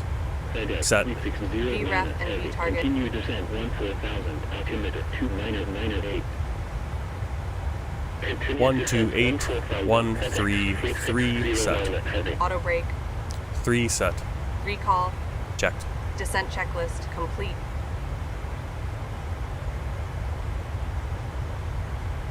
Southwest 4447, ready for descent. Southwest 4447. Descend and maintain flight level 240. Descend and maintain flight level 240, Southwest 4447. Set heading 080. American 2221. Continue descent 4,000. Continue descent 4,000. American P221.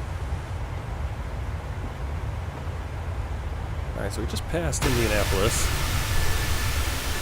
That's why our frame rate's kind of took a nosedive.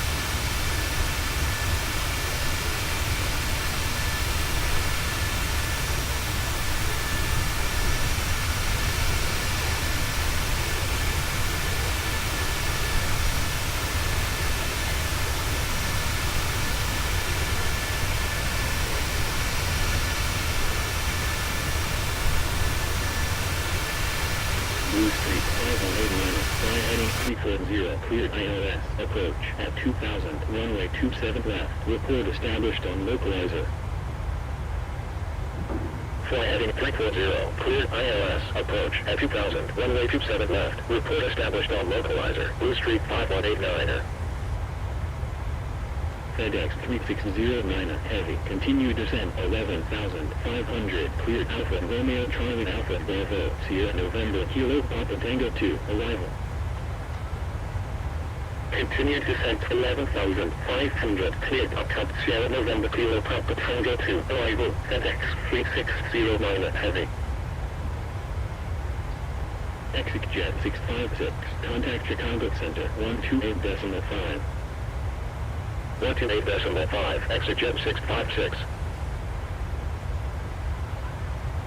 November 696 Victor Papa, turn left heading 220, cleared by nav, approach at 2,500, runway 17, report established final track. Left heading 220, cleared RNAV, approach at 2,500, runway 17, report established final track, November 696 Victor Papa.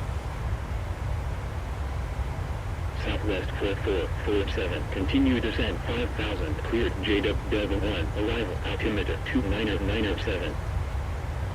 Continue descent 5000, cleared JW1, arrival, Southwest 4447. American 2221, fly heading 045. Fly heading 045, American P221. Alright, so I put in the altimeter 29 or 9 or 7 because we're cleared to 5,000, so you can, again, I don't know if this is Ryanair or if this is Southwest, but somewhere one of them said that it's like as soon as you're cleared below 10,000 or below the transition altitude 18,000, I think it's Southwest, you can just put in your altimeter. I might be wrong about that, but I remember reading that. Fly heading 360, American P221.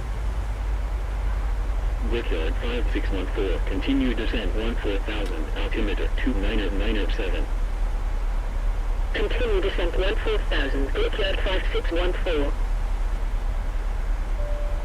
American 2221, turn left heading 280, continue descent Probably noticed we started our descent. 2600, clear We ILS, should be arriving in around approach 20 at minutes, depending on local air 2600, traffic, runway and we'll 23 shortly right, be report instructing the cabin established crew on to get the cabin localizer. ready for our arrival. Once that happens, Left heading the seatbelt sign will be 280, continue illuminated. descent You'll be required to stay seated in the 2600, security clear class ILS, landing. approach at If you need to visit the toilet, 2600, you will runway make your way 23 to right, one. report established on Next year, localizer, from the American landing, I will wish you a 2221. very good evening once again, and I'll speak to you in a short while. 5614, contact Chicago Center, 128.5. 128.5, Brickyard 5614. Indianapolis Center, split wind 129er, inbound Mike Alpha Romeo Echo Oscar at flight level 350. November 6906 Victor Papa, established on fire track. Spirit Wings 129er, radar contact, proceed direct Mike Alpha Romeo Echo Oscar, then as filed, maintain flight level 350. From the flight deck, Proceed direct Mario, maintain flight level 350, be on the split ground wind in about 20 minutes 129er. or so. Thank you for flying Southwest Airlines. November 6906 Victor Papa, contact tower 120.77. 120.77, November 6906 Victor Papa. American P221, established on localizer.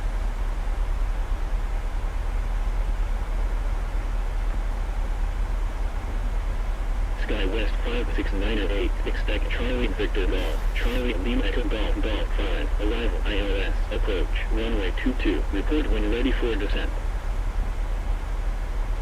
Expect Charlie Victor Golf, Charlie Lima Echo Golf Golf 5, arrival, ILS, approach, runway 22, report when ready for descent, Sky West 56908. Sky West 56908, ready for descent. Sky West 56908, Hello? descend Hi, 4000, Captain. altimeter Just checking to 2998. see if everything is okay. Everything is Descend absolutely fine, 4000, yes. Sky West Thanks for asking. 56908. Give me a call if you need anything else.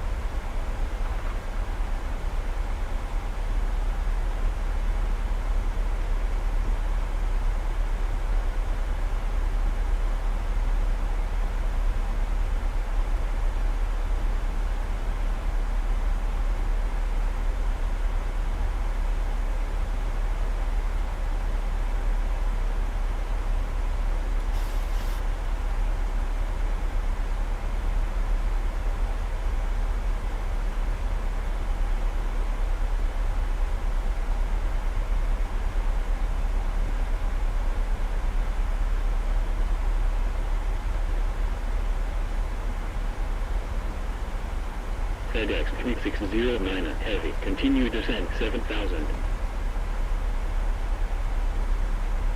Continue descent 7000, FedEx 3609, heavy.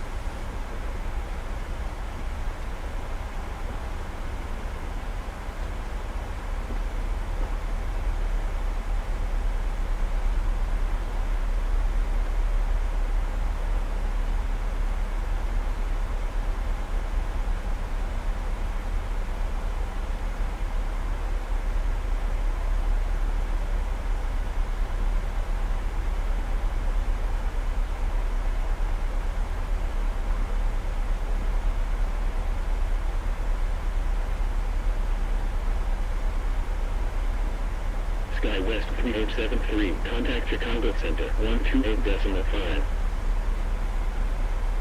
128.5, Sky West 3873.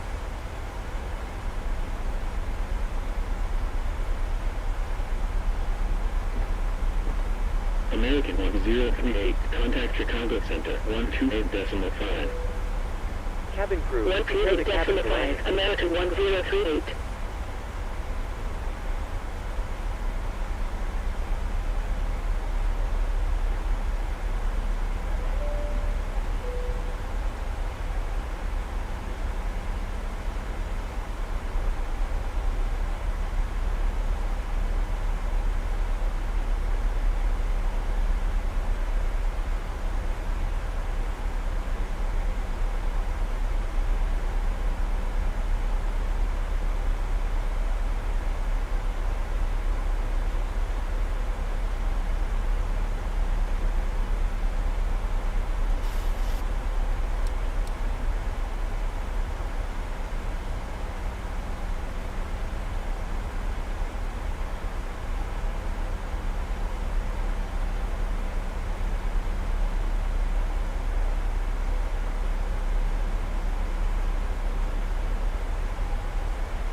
Brickyard 4351, expect Arcad Sierra November, Kilo Papa Tango 2, arrival, Romeo Alpha Charlie Echo November, ILS, approach, runway 23 right, report when ready for descent.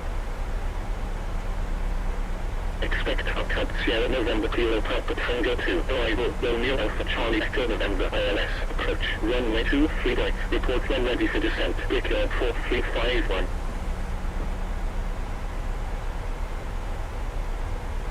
American 19049, contact Chicago Center, 128.5. 128.5, American 1949. United 2187, contact Cleveland Center, 132.4. 132.4, United 2187. Brickyard 4351, ready for descent. Brickyard 4351, descend 14,000, altimeter 3000. Descend 14,000, Brickyard 4351.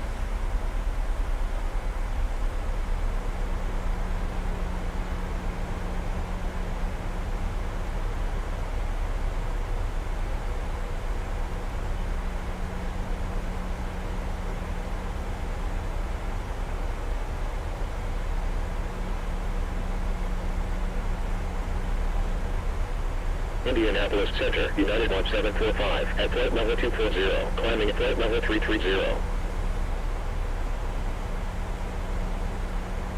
United 1745, radar contact, continue climb flight level 330. Continue climb flight level 330, United 1745.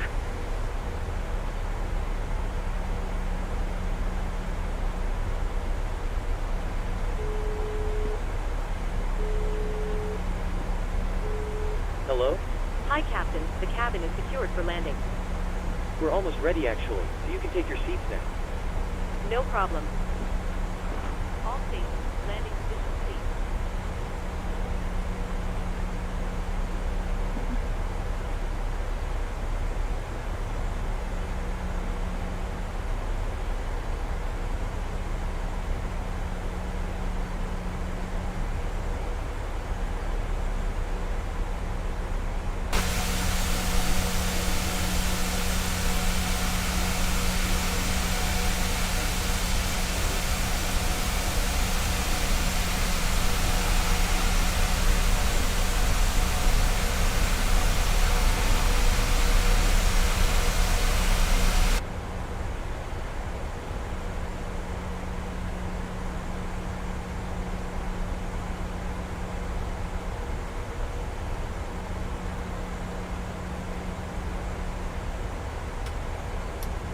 Approach checklist, altimeters,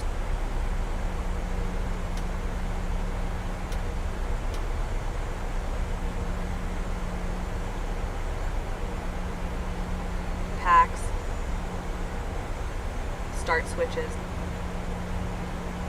Approach checklist complete.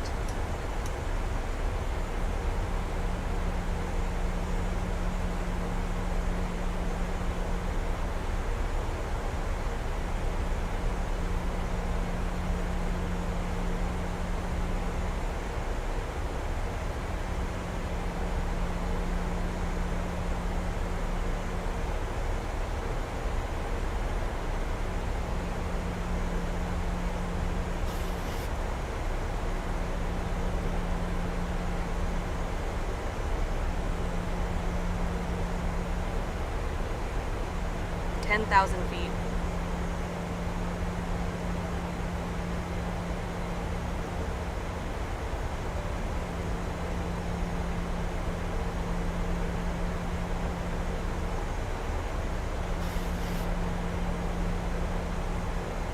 Ladies and gentlemen, as we make our final descent to Columbus, please stow laptop computers and similarly sized electronic devices. Small portable electronic devices may continue to be used in Indianapolis airplane Center, mode Delta without 685, heading inbound exit Yankee Alpha Bravo uniform at flight level 330. Completely under the seat in front of you or in an overhead bin. Delta 685, heavy, radar contact, proceed direct echo Yankee Alpha Bravo uniform, then as maintain flight level 330. We will come by one last time to pick up cuffs, Proceed direct via B. Maintain flight level 330, Delta 685 heavy.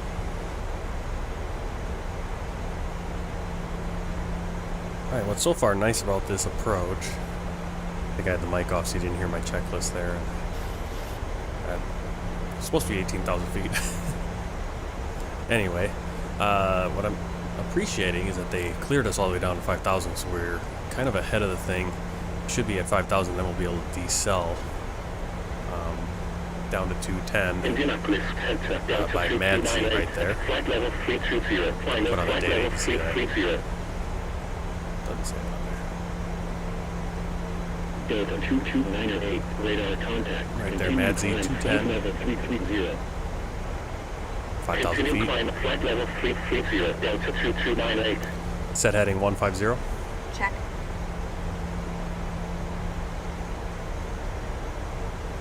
Kind of see the turbulence getting us a little bit.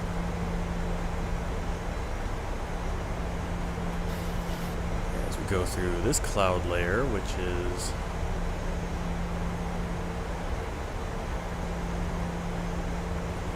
our broken clouds at 8,000. These clouds have kind of gone down.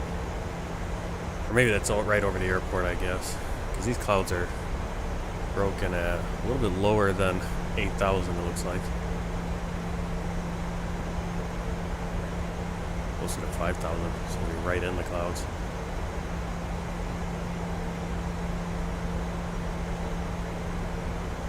I like that. After flying a few times in a real, in a Cessna 172, and once in a Cessna 152, and today I think doing a 150, you kind of know, you really do have a lot of that turbulence that kind of bounce it up and down. And I'm kind of, like with FS Realistic here, it's actually putting that in place, which is really nice. Like, oh yeah, you don't notice it, that it was missing until they have it. Just kind of have that up and down, just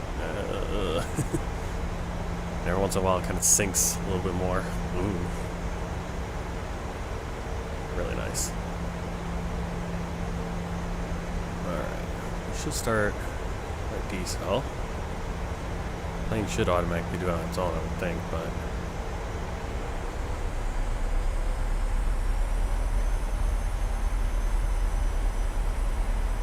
set speed 210. November 550, November Papa, expect Julian Alpha, November Yankee Sierra, Romeo Oscar, Lima, November 2, arrival IOS. Right on top of the clouds here. 24, report when ready for descent.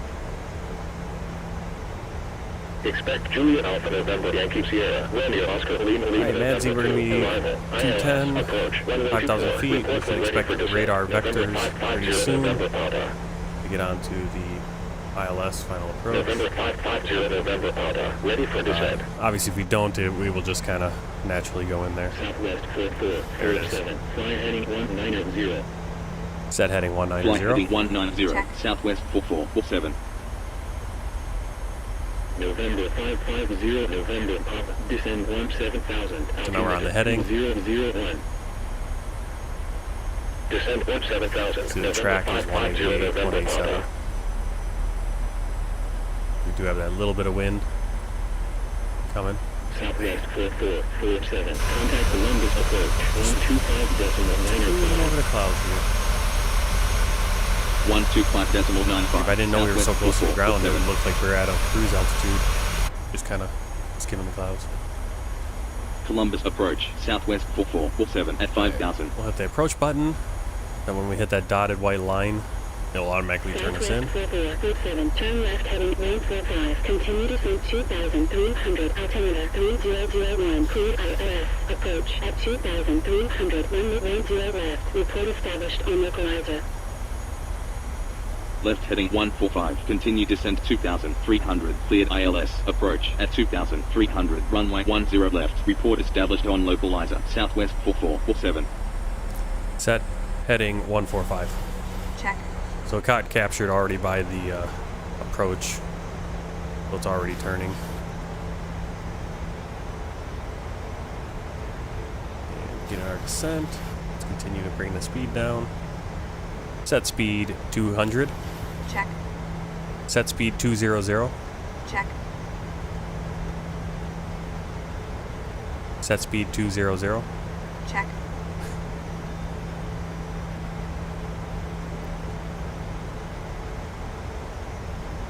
Arm spoilers. Yeah, we could have brought our speed down a little bit. Arm spoilers here.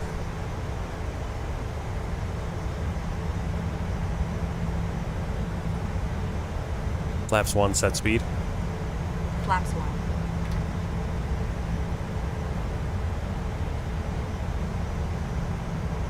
Are we too high again?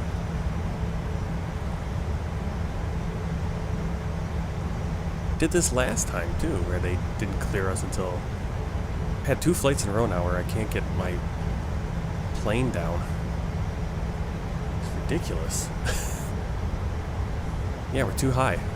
Southwest 4447 established on localizer. Why are we not descending though? Southwest I think I'm keeping too much speed in. Yeah, I did the max 210 and I did it again. Continue approach. That's my Southwest fault. All right, we're 4447. gonna go around here. We already missed it. I don't think we're gonna make it because we need to capture the glide at 2,300, a little too high. Contact Columbus Tower, 132.7. 132.7. Southwest 4447. Southwest 4447 going around.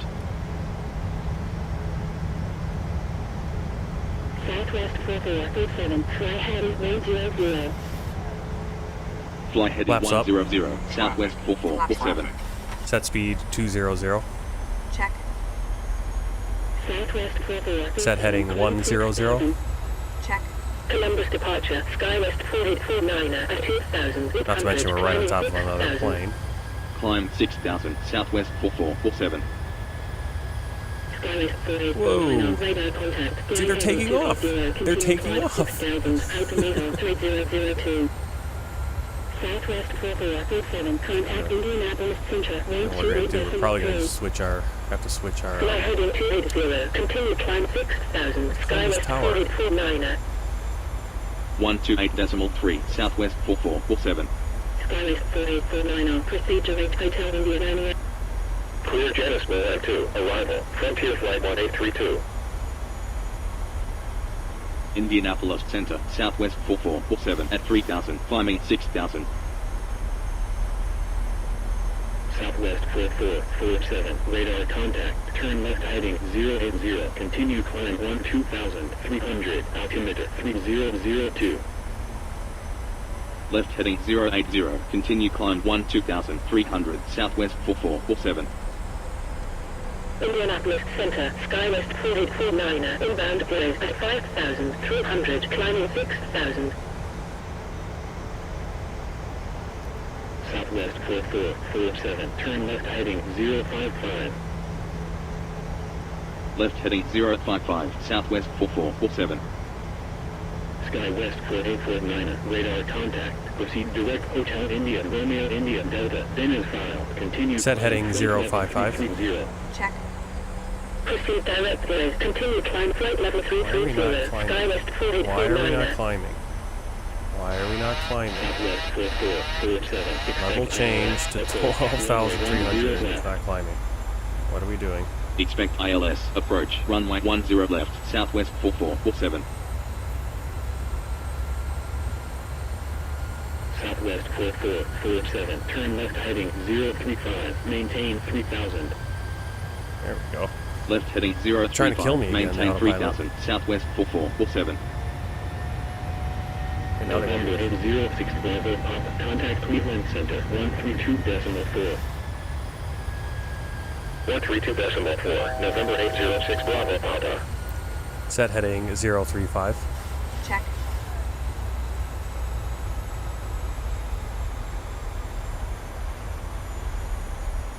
Okay, now are we landing? Which way are we landing here, Columbus?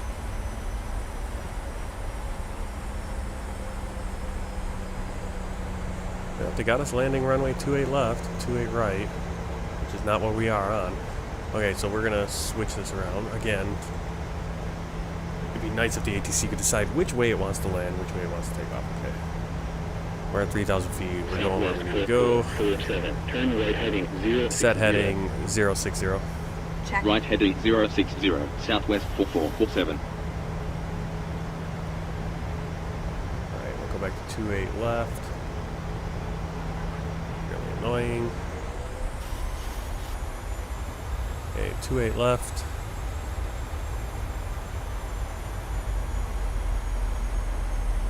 Once again. We're actually setting up nicely for that.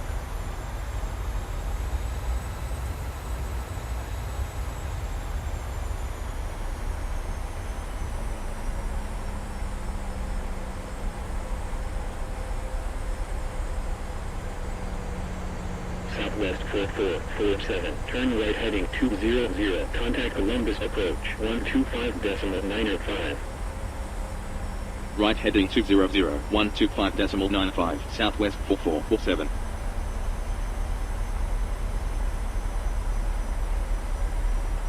Columbus approach, Southwest 4447 at 3000. Southwest 4447, radar contact, turn right heading 205, descend and maintain 2300, altimeter 3001. Right heading 205, descend and maintain 2300, Southwest 4447. Set heading 205. Southwest 4447. Set heading 205. Check. Approach at 2300, Losing my voice. runway 28 left, report established on localizer. Right heading 210, cleared ILS, approach at 2300, runway 28 left, report established on localizer, Southwest 4447. Now we should have no problem now. Coming in, headed to Big Key. 3,300 feet for that, and then limited will be 2,300. Set heading 210. Check.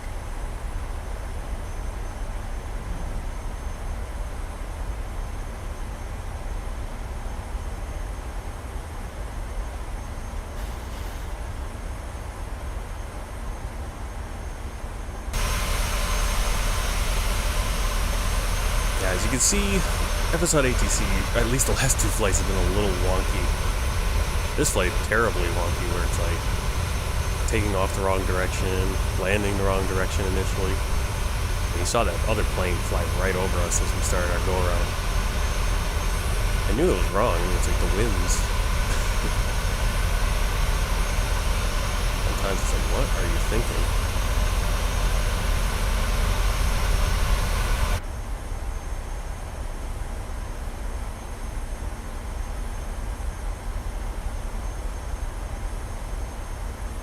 Flaps 1, set speed. Flaps 1.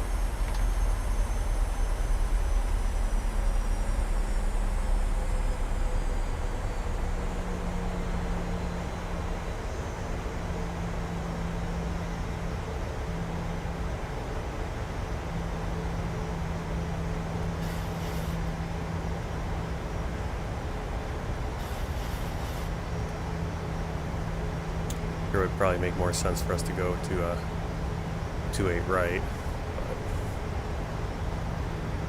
since we're on the north side. But we're already set up.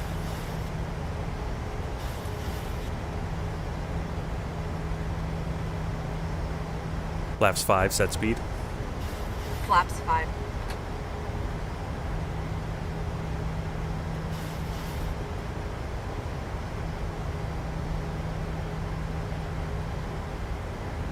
Before landing checklist. Before landing checklist. Speed brake. Arm spoilers.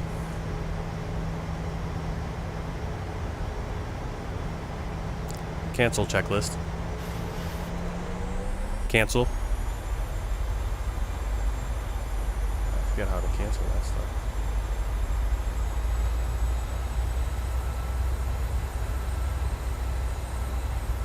I didn't set the speed brake. I did a checklist a little too early. Flaps 15, landing gear down. Flaps 15. Gear down. Landing gear down. Armed green light. Before landing checklist. Before landing checklist. Speed brake. Armed green light. Landing gear. Down 3 green. Flaps. Flaps 30.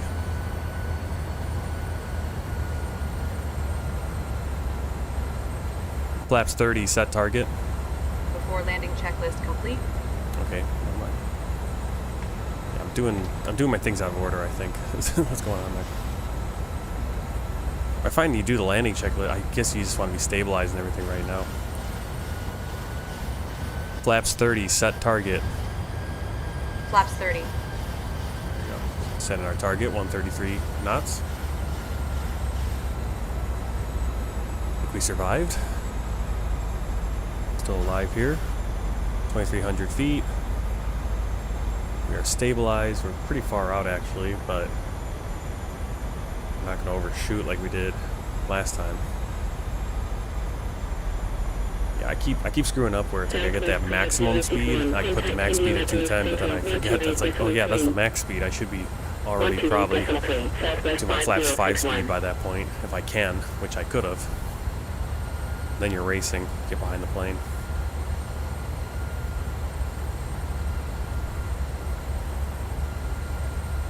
Alright. We're coming in. Now you can see off on our left is Rickenbacker International Airport.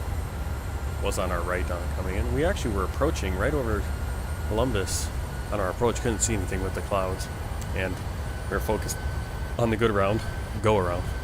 Columbus is over there on our approach. So we were coming this way.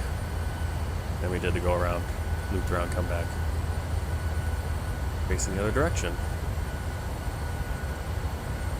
Because now they decided, hey, we're going to land in the proper direction. At 4,100, climbing at 5,000. Jet speed 858, fly heading 080, continue descent 2,300, altimeter 3002, cruise ILS, approach at 2,300, runway 28 left, report established. Plenty of fuel above our reserve. Fly heading 010, Southwest Virtual wants us to land with 4,000 in the tanks. Last flight we had to do a go around and we ended up with 3.7. Jet speed 858. Still accepted because we had to go around. Southwest 4447 established Obviously, on if you're not localizer. feeling comfortable with the landing, which we were definitely not going to be able to make it here, to go around. Glad I had the time to do that too. Continue approach. Times I forced it. I've landed most of them. But it's not the way you would do it in real life. Now, if you're uncomfortable at any point, you're overshooting. 132.7 Southwest go around. 4447. And the autopilot tried to kill us again. I had the level Columbus changed to Tower, 12,000 and it started Southwest diving on final, to the 28 left. It's like, dude, climb. Southwest 4447, wind 217 degrees at 10 knots, clear to land 28 left. Cleared to land 28 left. Southwest 4447. 1,000 feet.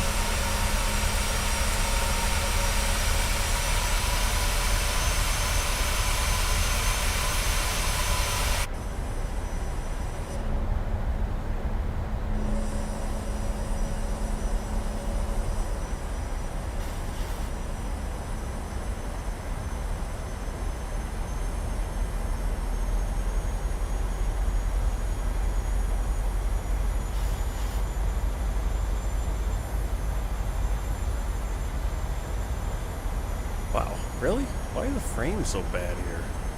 There's literally, this is like the genericest of all generic airports. And I'm getting bad frame rates here too. Amazing. Maybe it's because Columbus is loading in over there.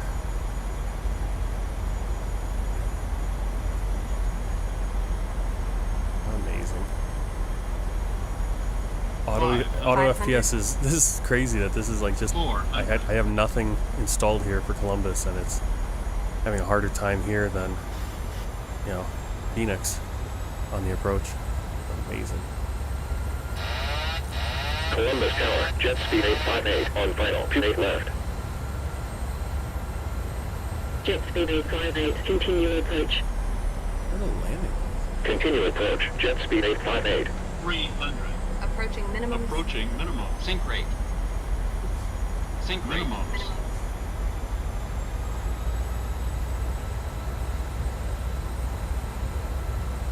100.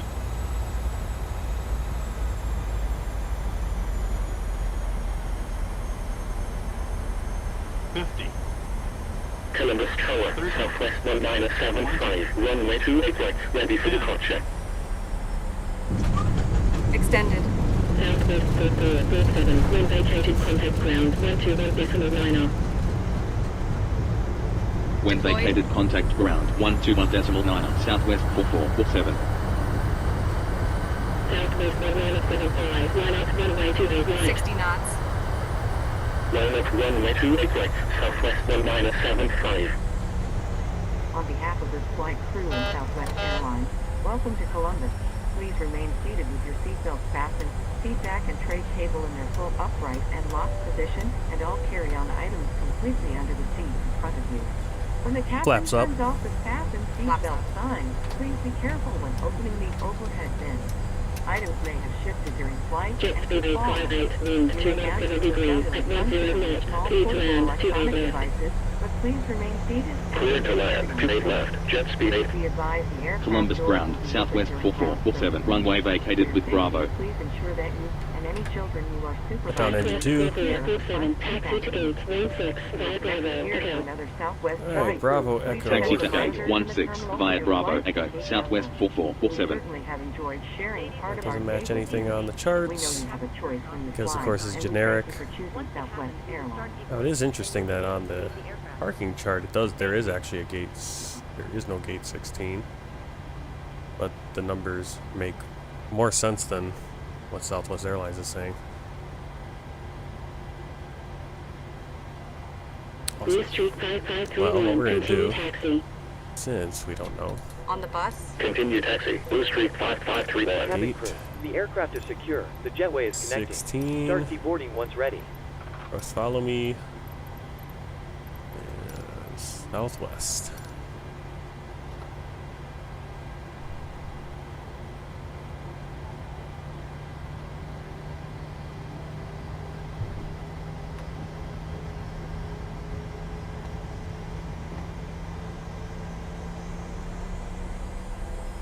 Blue Street 5531, contact Columbus Tower 132.7.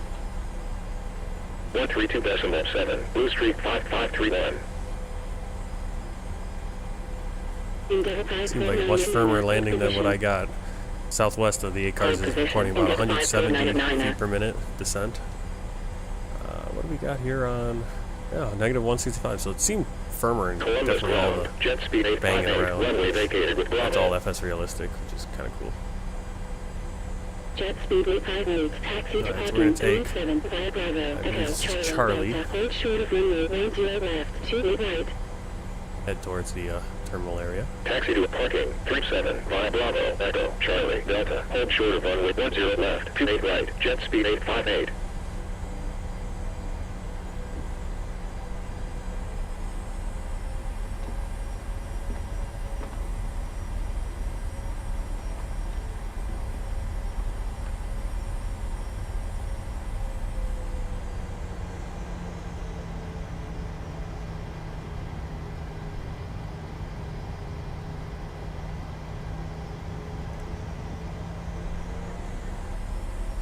Endeavor 549 continue taxi.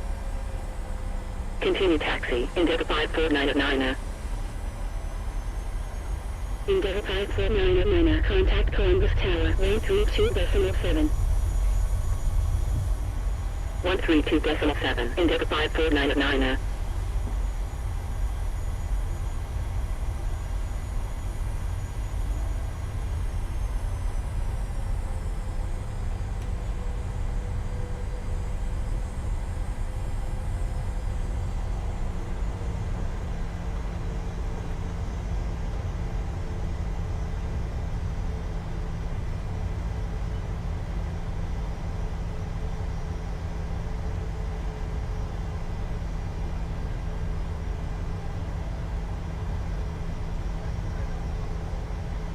More planes parked here than I was expecting. A lot more activity than I was expecting too. Already seen 2 planes take off. We had a plane landing behind us. I wonder if that was the other plane that was taxiing that we saw. Looked like he got off earlier, got ahead of us.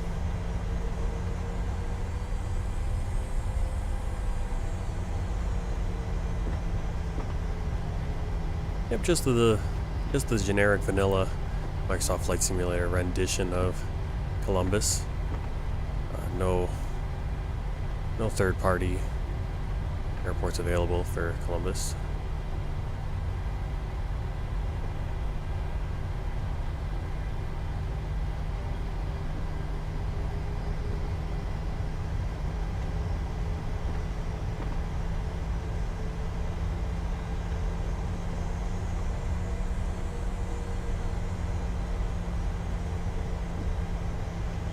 Yeah, we are super early. I don't know what's going on with the time zones on this. Looks like our scheduled arrival time is... we're almost ahead by a whole hour. So I don't know what that's about. I don't know if we just got good time or the schedule is just weird.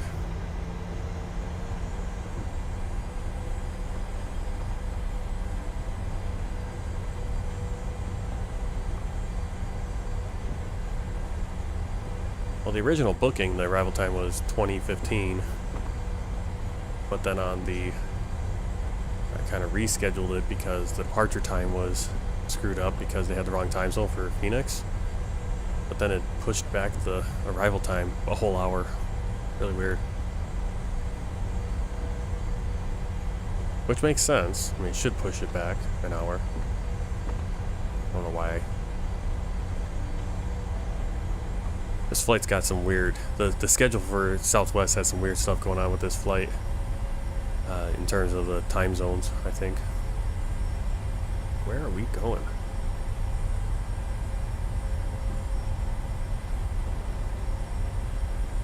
Glad I told it to follow. I have no idea where gate 16 is.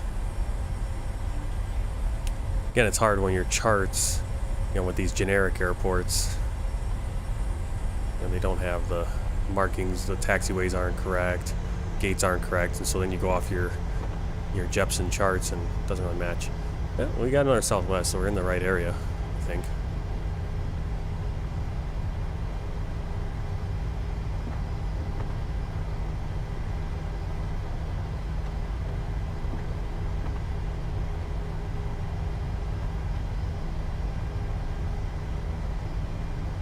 Columbus ground, Sky West 4107, runway vacated with Bravo.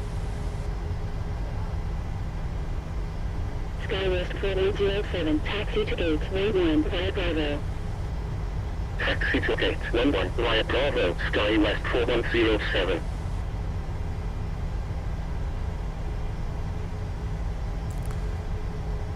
I suppose the gate makes sense with where we were originally told to land, which was the other runway, this side runway. Jet speed 858, contact Columbus Tower, 132.7.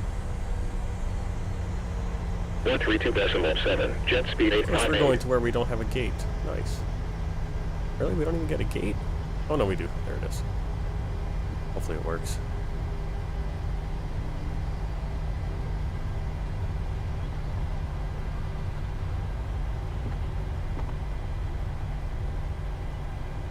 This is confusing.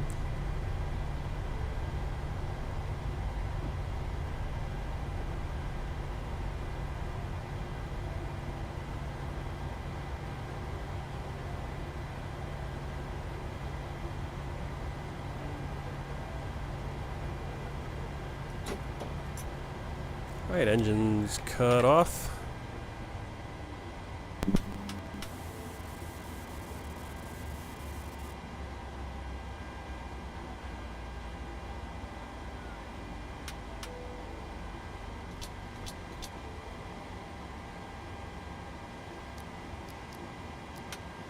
Route to cockpit. Go ahead. Hi, Captain. Microphone check, please. Here come the lights.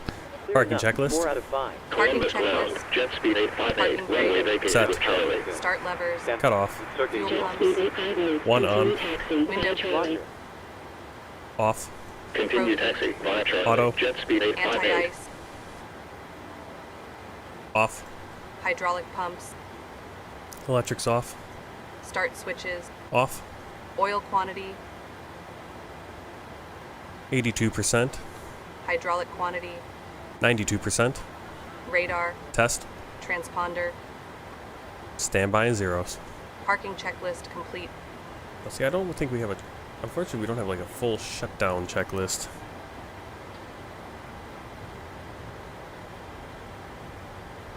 Which would be nice and helpful.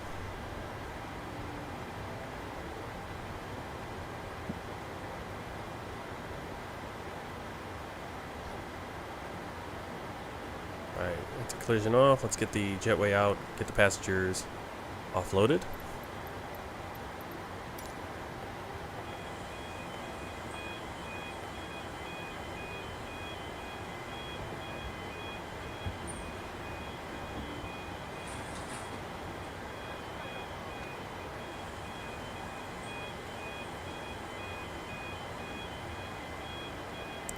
Shutdown procedures. Yeah, it was worth a shot. See if there's something. Let's see.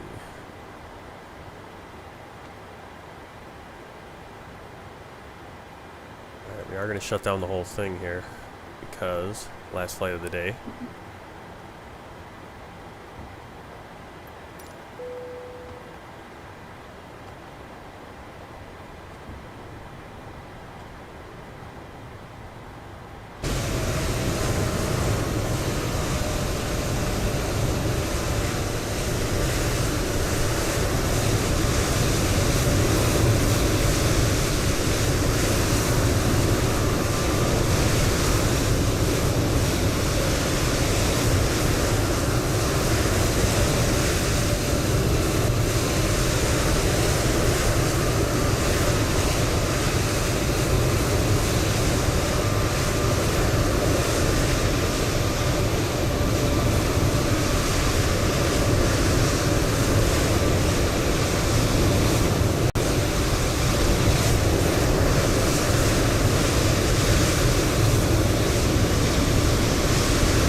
Alright.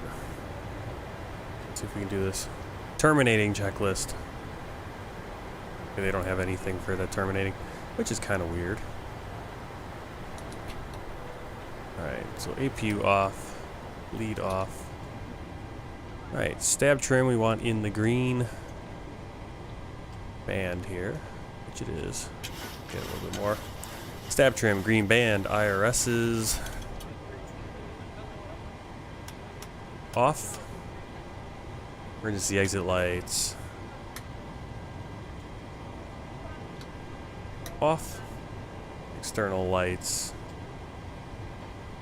Well, technically we'd wait until we were completely empty, but we're just gonna do it quick. So external lights off.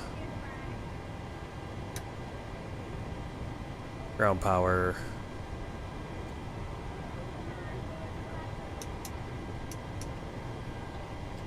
off. APU off. And battery off. There we go. Flight complete. Now technically we wouldn't do all that stuff until we were completely unloaded, I think. But there you go.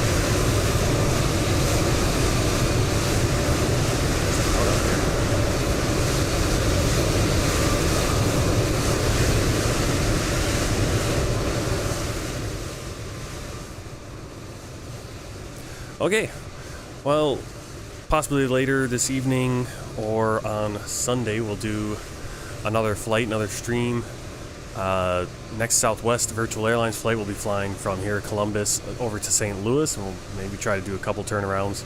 I believe it's Columbus to St. Louis, then St. Louis to Oklahoma City. Looks like the whole day there we got Columbus to St. Louis, to Oklahoma City, to DC, to Omaha, and we'll finish the night up in Omaha. But I don't think we'll do all those flights. Possibly I'll do something from Star Alliance somewhere in the world, and possibly we'll continue our world tour and finish that up flying to Kuwait. But we'll see what I get done and what I get set up, and but at the very least we'll probably do Southwest because it's the easiest to set up, but try to do something else. Oh, I do kind of want to fly some other places. Can I get off? All right. So thanks a lot for coming along on the flight.